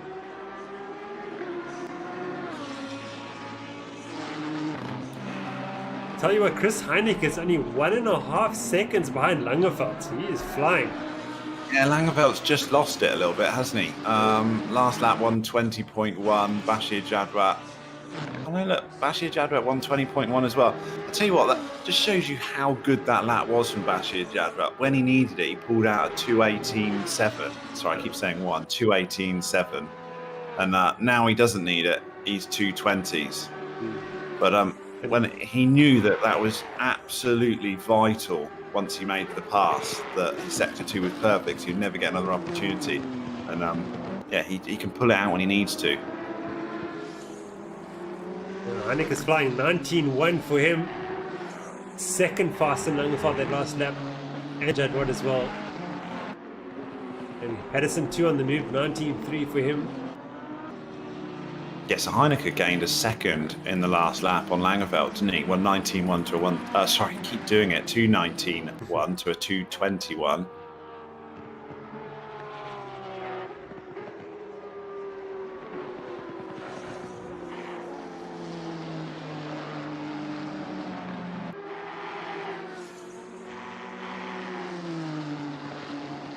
I think these guys are just so good. We need stuff to rattle them a little bit. I think maybe a night race, Jason. How about that? I did a 6-hour night race at Le Mans at the weekend, and I tell you, that makes a big difference when it's pitch black. Really not easy. It might be hard for us to see what's going on though. But yeah, in my VEC days in 24 Le Mans, I sort of got lost in the track a couple of times because the corners start looking the same. Yeah, they really do. The brake markers have been knocked around, and yeah. I had the middle triple stint, and it is a whole different game in the dark. But these guys are so damn good now that we need weather or something to change it for them. This race is going to finish in the light as well, isn't it? We're going to finish about 6-7 o'clock, is it, in Sim World time. Starting to get a few drive-through penalties. Crew Camps just had a drive-through as well in 16th position. So corner cutting, don't do it, guys. Just get heartbreak, especially at Spa.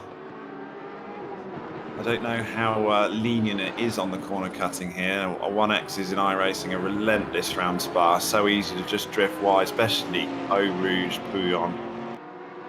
I imagine ACC quite strict as well. That's where we're starting to see drive-throughs cropping up on stream. But yeah, Mark van Rensburg in 9th position completely ruined his race, that drive-through.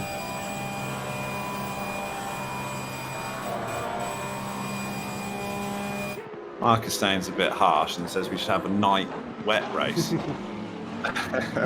Lightning might help them out.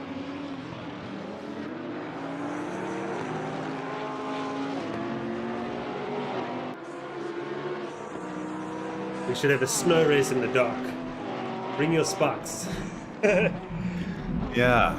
I was slightly disappointed in F1 at Nürburgring late. I was expecting that to be half possibility of snow, to be quite honest. It was glorious. And yesterday's, I thought we'd get a bit of rain in Portugal.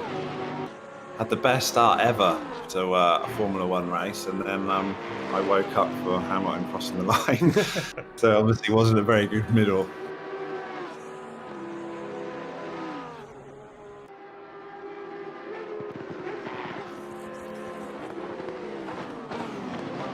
So lap times in the Christopher Langevelt's just stabilised, sorted himself out, 2:19.3 across the line, and he's just managed to stretch back his gap from Chris Heineke behind. Maybe just had a little quiet word with himself, concentrate, and yeah, he's starting to put in quick laps again.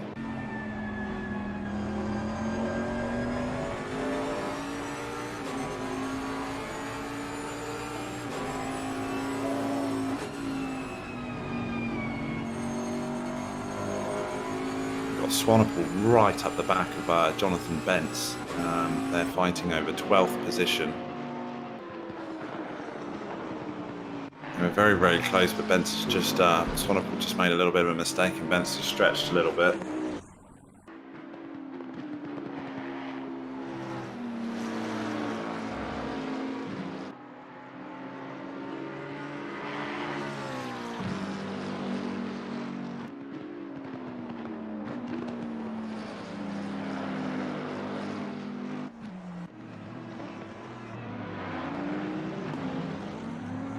Yes, gap stabilised at the front. We'll start looking further afield for some battles.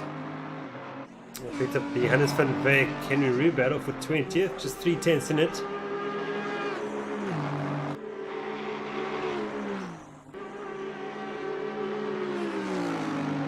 Yeah, we got Henry Roux in the Audi. He's going very defensive straight away on the straights, covering that inside line. Going to make Van Wyk go around the outside. Is that doable? Henry Roux's backed off a little bit. Oh no, I think Van Wyk's going to have to let this one go, because that was a cut of note. He has tucked him back behind Henry Roux.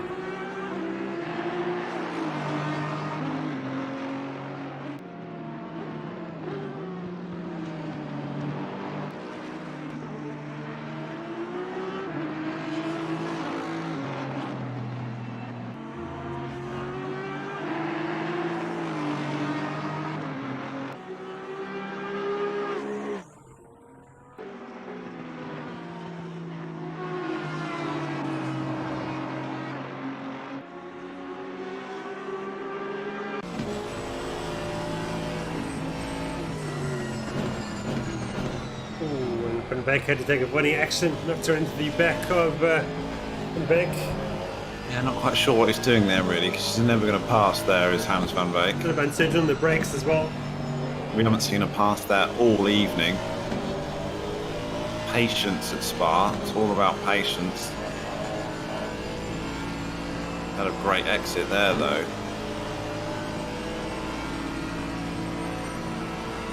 Henry Roux driving quite defensively. Covering the inside, he's going through Blanchimont. Covering the inside line of the bus stop, pretty sure. He thinks he's far enough ahead, which he is. He's gone wide. He's missed his braking marker. It's gone on. I think that's going to lose him the place here, Henry Roux. Lawrence Stearns just had a drive-through penalty. This is where track cuts like that are going to start to pay towards the end of the race.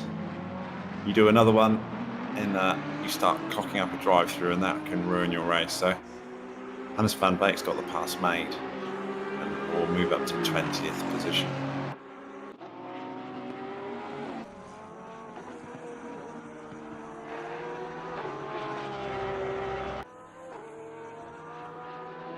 While we've been watching that, Chris Heineke is got up to half a second behind Christopher Langeveld. That was 2 seconds ago. So, and I was just complimenting Christopher Langeveld, but I see Chris Heineke's lap time. It just popped up on my screen, disappeared. I'm going to have to go back to him to grab it. 2:18.519, his fastest lap of the race. That's how he's gained the time back. It's not from a mistake of Christopher Langeveld. It's pace from Chris Heineke here. Godzilla is on the move. Yeah, the GTR is coming alive, and Heineke's loving it.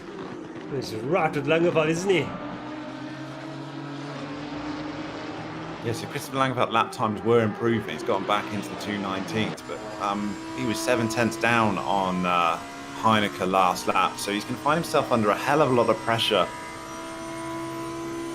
on the next straight, which is where we're seeing 90% of passes this evening, especially in anything that's quick down in a straight line. Really looking all over the back of Christopher Langeveld is Heineke.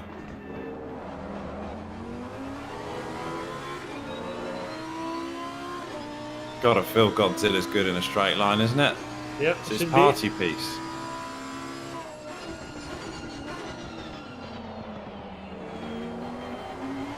Good under braking too. Yeah, it was a favourite for a little while in AC. Yeah, in the early days, definitely. Faded away a little bit towards the end, but yeah, it was a favourite for quite a while. Let's see how Chris Heineke copes here. It's quite a weapon in the hands of the likes of Cat James and Boyd Bryson way back in the day.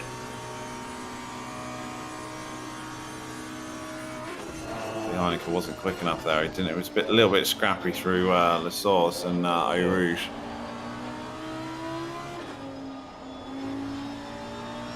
But he's piling on the pressure, is Heineke, that's for sure. And this is not the position that Langeveld wanted. He had a little bit of a breathing spot as he dropped Mark van Rensburg through a drive-through penalty. But now he's got Heineke for the company. Kieran Patterson's he looked really quick towards the end of stint one, didn't he? And he's just come out and he seems to just be happy to keep his 4th place. I mean, he actually dropped a place, went back to 5th because Mark van Rensburg was in front of him. But yeah, he's just cruising around. A very good race, though, to be fair, from Kieran Patterson. So very well done to him. And the standard driver in front of him has been pretty epic. But yeah, just hasn't had that really quick spot towards the end on light fuel on stint 1. And we thought that it could be fighting for the win, if anything else. I think it's starting to struggle now. Those front tyres are not happy at all. The front of the car moving around mid-corner. Allowing Langeveld just to get away now.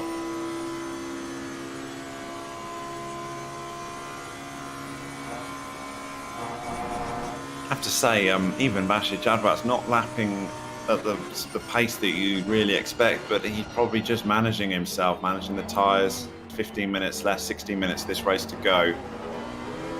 He's in the high 119s. When you've got like Heineke suddenly pops in an 18.5 from nowhere.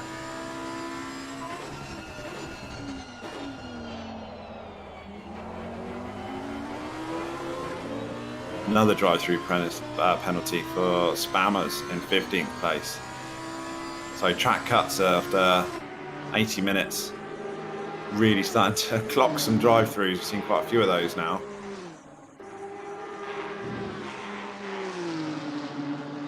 Yeah, Heineke's losing time behind Langeveld because he did his 18.5 and now he's sort of 19.6, so he's a second slower than he was, but he's just scrapping a little bit.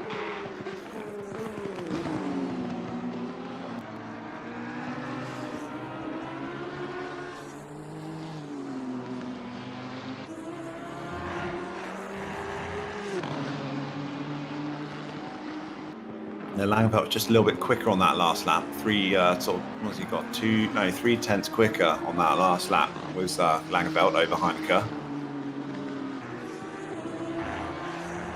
Let's drop back and find another gap, and then when we come back, it'll be scrapping again.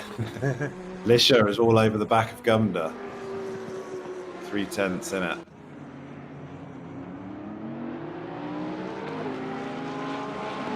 Just constant frustration in a 911 as you get a fantastic exit of their source and just can't do anything with it.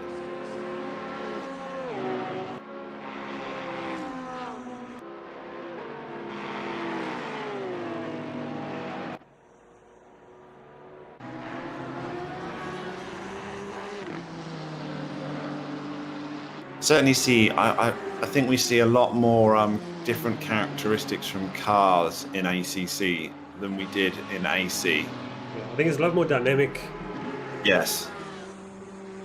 We didn't see straight line speed differences anywhere near as drastic in AC, I don't think, as we have here this evening in Spa between different manufacturers. Totally different driving characteristics for cars. There were, I mean, for certain. I mean, the 911 was a completely different car in AC as well, wasn't it? Yeah. But I think the cars in stock form and AC were quite a big difference, but because we did the balance of performance, sort of evened out the top speeds quite a bit. Yeah, here the balance of performance is almost a track selection, isn't it? But no driver can really complain about that because the entire season is outlined for them before they choose their car. So they're more than welcome to go through all of them beforehand. Exactly, yeah. If you've got that sort of time and work out the optimum, the complete optimum car to select for the entire season. I'm not sure anyone's got that time. Everyone just runs the first race for weeks on end and picks a car based off round one. But yeah, if you look ahead for 6 rounds, good lesson for anyone looking for next season. Take keen eye on what tracks Jason picks. Potentially could have a few new tracks as well, some British tracks possibly next season, which would be nice to mix a few things up. Make me feel less homesick as we go to the UK more than just Silverstone. And we got Suzuka next, and Suzuka was epic last year. Remember that race very, very well for the final round.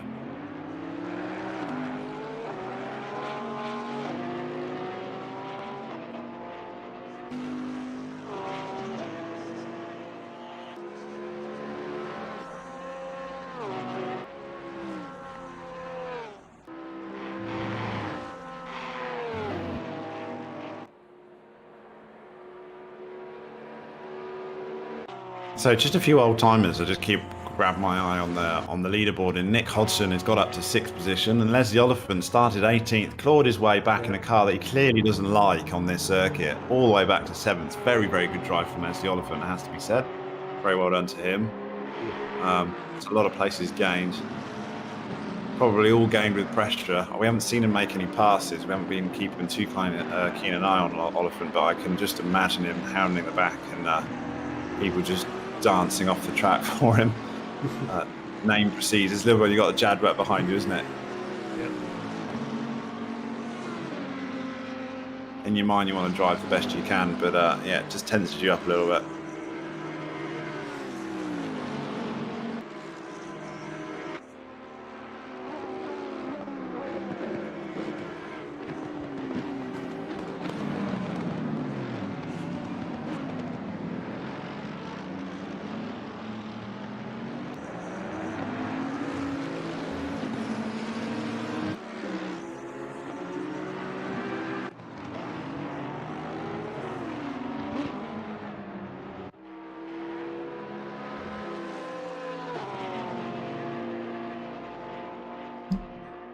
Of course, it's the Division 1 race this evening. We have the Division 2 and 3 races on Wednesday evening. To have to see how what the turnout's looking like on Wednesday evening. We might combine the 2 divisions. Yes, you heard that right. Depending on the numbers in qualifying. Yeah, we get on. Yours truly will also be racing in that race on Wednesday evening. My first, I think, ACC race. That's my second ever race online in ACC, yeah. What's the times looking like, James? Nothing to speak of. Nothing to speak of.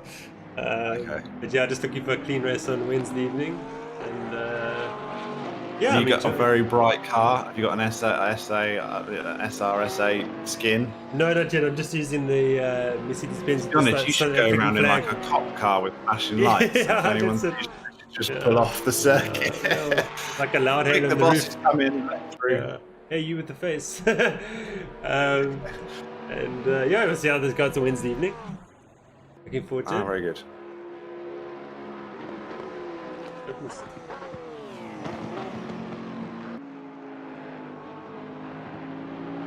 If anybody wants to race in that race, you're very welcome to sign up at simracesa.co.za.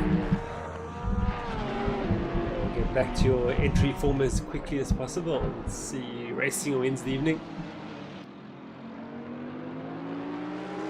Of course, we still got the simGP and simTC, our DP series, single seaters in full swing, as well as our touring car championship. I think we had three very successful championships this season. Great to see. Record season this for entry. This is 170 people have signed up for the season. And we look forward to rounding off the season, and then planning has started for 2021.1. So the GP next week is Laguna Seca, I think. Yes, that's right. That's going to be interesting GP through the corkscrew. So I'm sure guys have been ploughing through laps. Yep. And then for TCR, I think it's my favourites, isn't it? Let's have a look. Croft. Oh. Excellent. Look forward to that one. Yeah. So that's a week after November 9th. And you'll join me on stream there for Division 1. Yeah, but back in England, I'll love that one. Croft. Hopefully. No, if it was ACC, guaranteed rain. But Assetto Corsa, it won't be the case. I probably will select dreary, overcast Assetto Corsa Sol profile, though, which would be more in keeping with the UK at that time of year. Yeah, Let's go for a little bit of realism. Cold track temperatures, I think. Which everyone would love if it's TCR, obviously.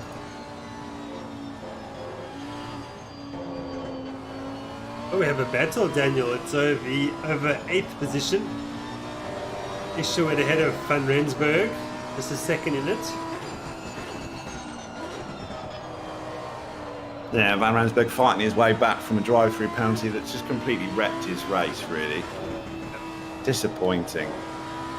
I have to check afterwards where the warnings come from the most. What's the favourite cut corner? Pouillon's the big one in iRacing. That one's a real pain. If you go wide there, run it wide. As Isherwood goes through, and It would have been very interesting to see Bartel in the front still, and also Van Rensburg. I think that would have been a good mix. Yeah, we've just been a little bit. That was such a good battle between those four at the start of the race. It's been robbed a little bit, I think, of a really great battle. Yeah. Oh, I just suddenly seen Heineke at 0.1 behind Langeveld, and he's going up the straight as well. Not quite close enough because Lambo is such a good in a straight line, but Heineke can't really draft it either. But 6 minutes to go in this race. Langeveld doesn't want to drop another position. It's been pretty epic as Christopher Langeveld this evening. That Lambo is struggling on tyres again. We saw this towards the first stint. I think it's Look at Kieran Patterson. Yeah. Kieran Patterson was 4 seconds back, but he's now lingering behind these two, ready to pounce a podium place. Could even be second if something untoward was to happen between the drivers in front of him. He's got to make sure you're there, and Kieran Patterson's doing just that. Big gap back to Quade Clarkson, 23 seconds to 5th place. So these four drivers have been a bit of class of their own, but I mean Jadwat is just romping ahead at the front, fully managing his race and his tyres now. And that will be, I think, 4 wins out of 5 for Bashir Jadwat, which is championship winning form for sure in any season, not just this one. Very well deserved. Don't want to say any more than that. We've still got 5 minutes to go.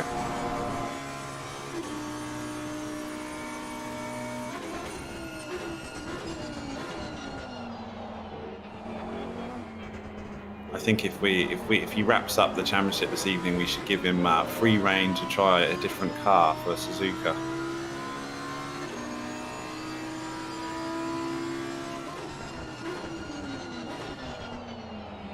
Heineke's really close to Langeveld. But I think these cars are pretty evenly matched with the Camel Straight.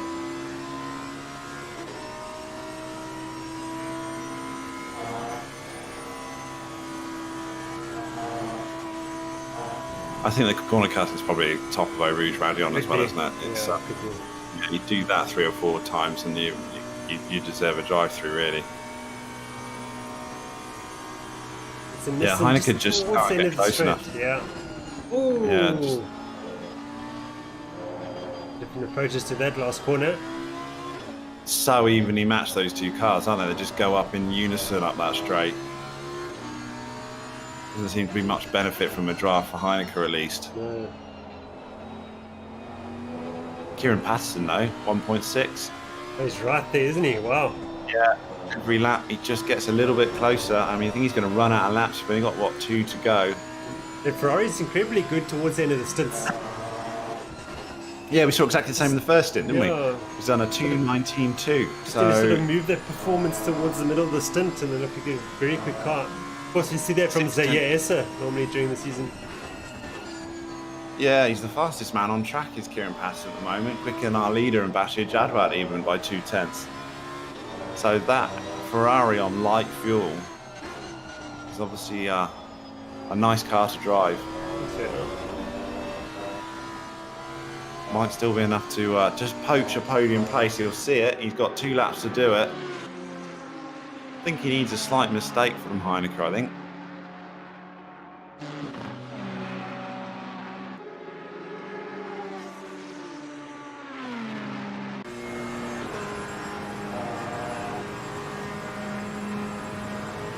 So the way it stands at the moment, unless Jadwat uses up all of his allocated time,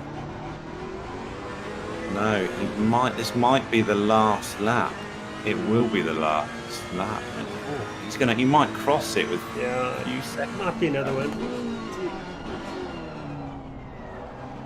2:19. No, it's not. It's going to be the last lap of the race. This one. Going to work out wonders for Jadwat. He's going to cross the line with only 3 seconds or 4 seconds to go. So this is all or nothing for Langeveld and Kieran Patterson and Heineken. These 3 drivers. I think Langeveld's certainly safe on this straight. Kieran Patterson within a second of Heineken now. Yeah, exactly like stint 1, exactly the same. Just has that little window where the Ferrari just comes alive and is like half a second to a second quicker than anyone else. He was just too far back. He was 4 or 5 seconds back a little while ago, and he's going to run out of laps.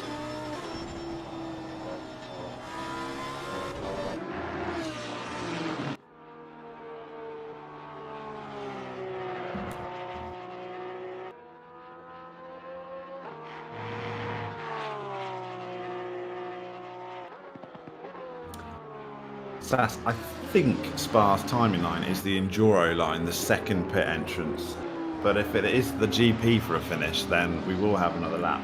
But I am pretty sure it's the Enduro line, which is where they got the green light for the start of this race.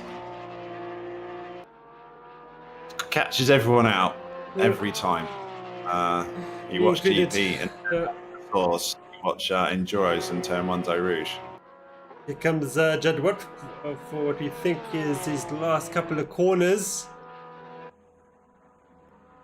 To take victory here of the penultimate round of the 2020.2 South African simGT series and to clinch his 5th driver's title in SA simGT. Gonna be close. Yeah, see the radio on stream actually said leaders on the final lap now. Okay. So it could have one more opportunity for the guys behind. See, now we've gone to 0. I thought the finish line was here, but there might be use the GP finish line and the Enduro start line. Yeah, I think so. That could be. So let's go and have a look at this. But oh, Patterson's right with Heineken. Yeah, so Jadwat had enough of a gap that he could actually Here comes Patterson. He's going to run on Heineken. parked it. Gonna be And interesting. Patterson's going to get this. Make him go around the outside is Chris Heineken. Both side by side into the braking zone. Well, Heineken's not giving him any space. He's going to Oh, contact. push him out. Yeah. I think that was fair and fair there from my point of view, but a very good drive from Chris Wobble there for Heineke. Heineke. That could be the last opportunity for Kieran Patterson to grab a podium place. He's going to have to do it in an unorthodox place now, unless he gets into the braking zone of the bus stop.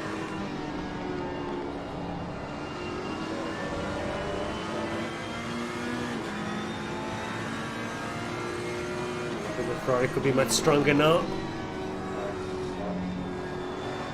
You're going to be sending it any place you can. I mean, they got 27 seconds back behind these two. Don't have to worry about anyone poaching them from behind, or Kieran Patterson doesn't anyway. Heineke is very much worried about someone poaching him from behind. Heineke wants his podium finish.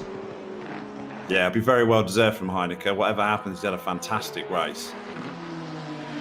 Godzilla's done well. I think he's done enough. I think he has. It would need a very late break or a mistake in the bus stop to change it. Jadwat, in the meantime, is coming up to the bus stop. This will be the final lap. He could have parked it the previous lap on the line and probably still would have won it. But no worries, I'll do one more, he said. No, yeah, here comes our champion, Bashir Jadwat. I'm going to call him Mr. Five Time from now on. Jadwat wins the 2020.2 South African simGT Drivers title. Big congratulations to him. He'll be absolutely ecstatic about that. Chris Heineke finished in second position. Fantastic, strong race for him. Chris Heineke gets third position for the podium. Langfalk gets second. Patterson just needed a couple more laps, didn't he, I think? Yeah, Patterson very strong this evening. He'll be happy with that. Claassens, Jadwat's teammate, finishes in fifth position. And Nicholas Hodgson will get sixth position. Ranokulu just behind him there is a lap down. There's the Ole van Rode recovery to seventh position. I think he started in 18th, Daniel. Yeah, very good from Les Elephant. That's consistency for you. And Isherwood now in the Aston Martin. No, Hodgson ran out of fuel. Leslie Oliphant got six. Hodgson Someone pushed him literally needs to across. get pushed across the line. Oh, Has he crossed the line even yet? Is he? Yes, he has. He's just crossed.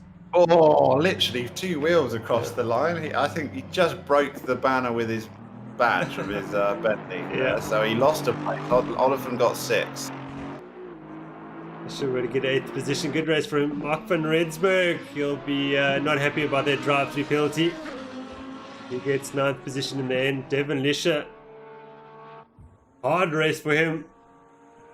But he will get top 10. Yeah, he's just scrapping the whole way, wasn't he, Lisher? We saw him quite a few times being frustrated with the straight line speed of that Porsche, but yeah, he'll be looking forward to Suzuka, I think.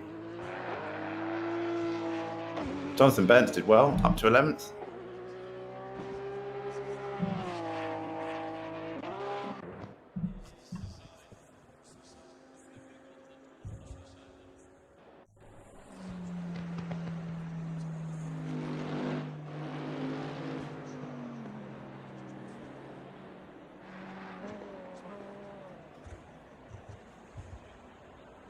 See if we can get Bashir and have a quick chat with him. Just send him a message. Let's see if he's up to it. I think he gets docked to win if he doesn't. No,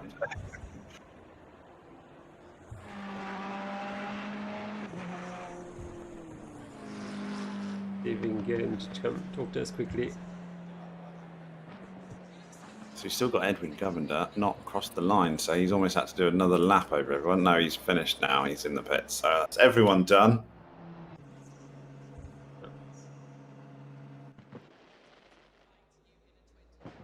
Green light, go, go, go. Give me a sec now. At least we don't go to the next session with pouring rain. That usually happens to me. We We've had finish a enough race rain and- this season, Daniel. I do think so. On behalf of said that everybody. earlier. I said that earlier. We can't have it every week, otherwise they'll just blame me for it anyway. So yeah, at the record show, it was a bright, sunny midday race.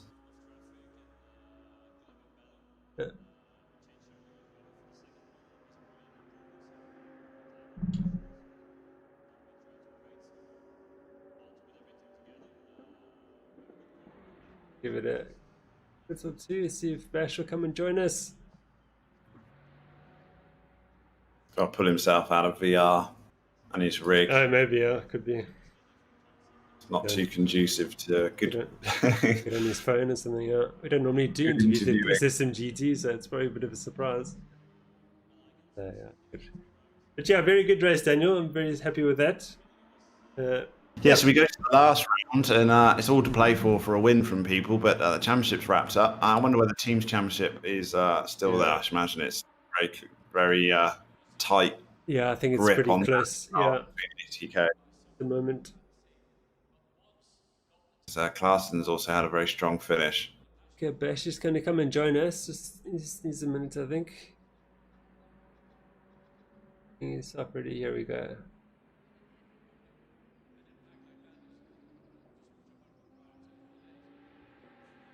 Bashir, are you with us? Hi. Yeah. Hi, guys. Congratulations, How you doing, Bashir. How's it? Fifth driver's title. How are you feeling? Sure, I'm surprised at this one. Really? Yeah. Had to earn that one, So Bash, are we we. thought. That was all the way through the field, just being completely out-dragged on that Camel Straight. And, Yeah, it was really slow there. You're so quick in Sector 2, relentless speed in Sector 2, and you can't do anything about it.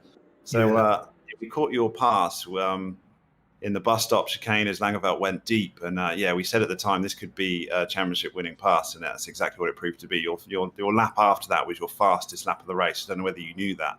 But, Yeah, I think I nailed the 2 laps after I passed Chris. I really put my head down and I did the best laps I could do. I think there was a 2:18.7 in there. Yeah, it was but that lap.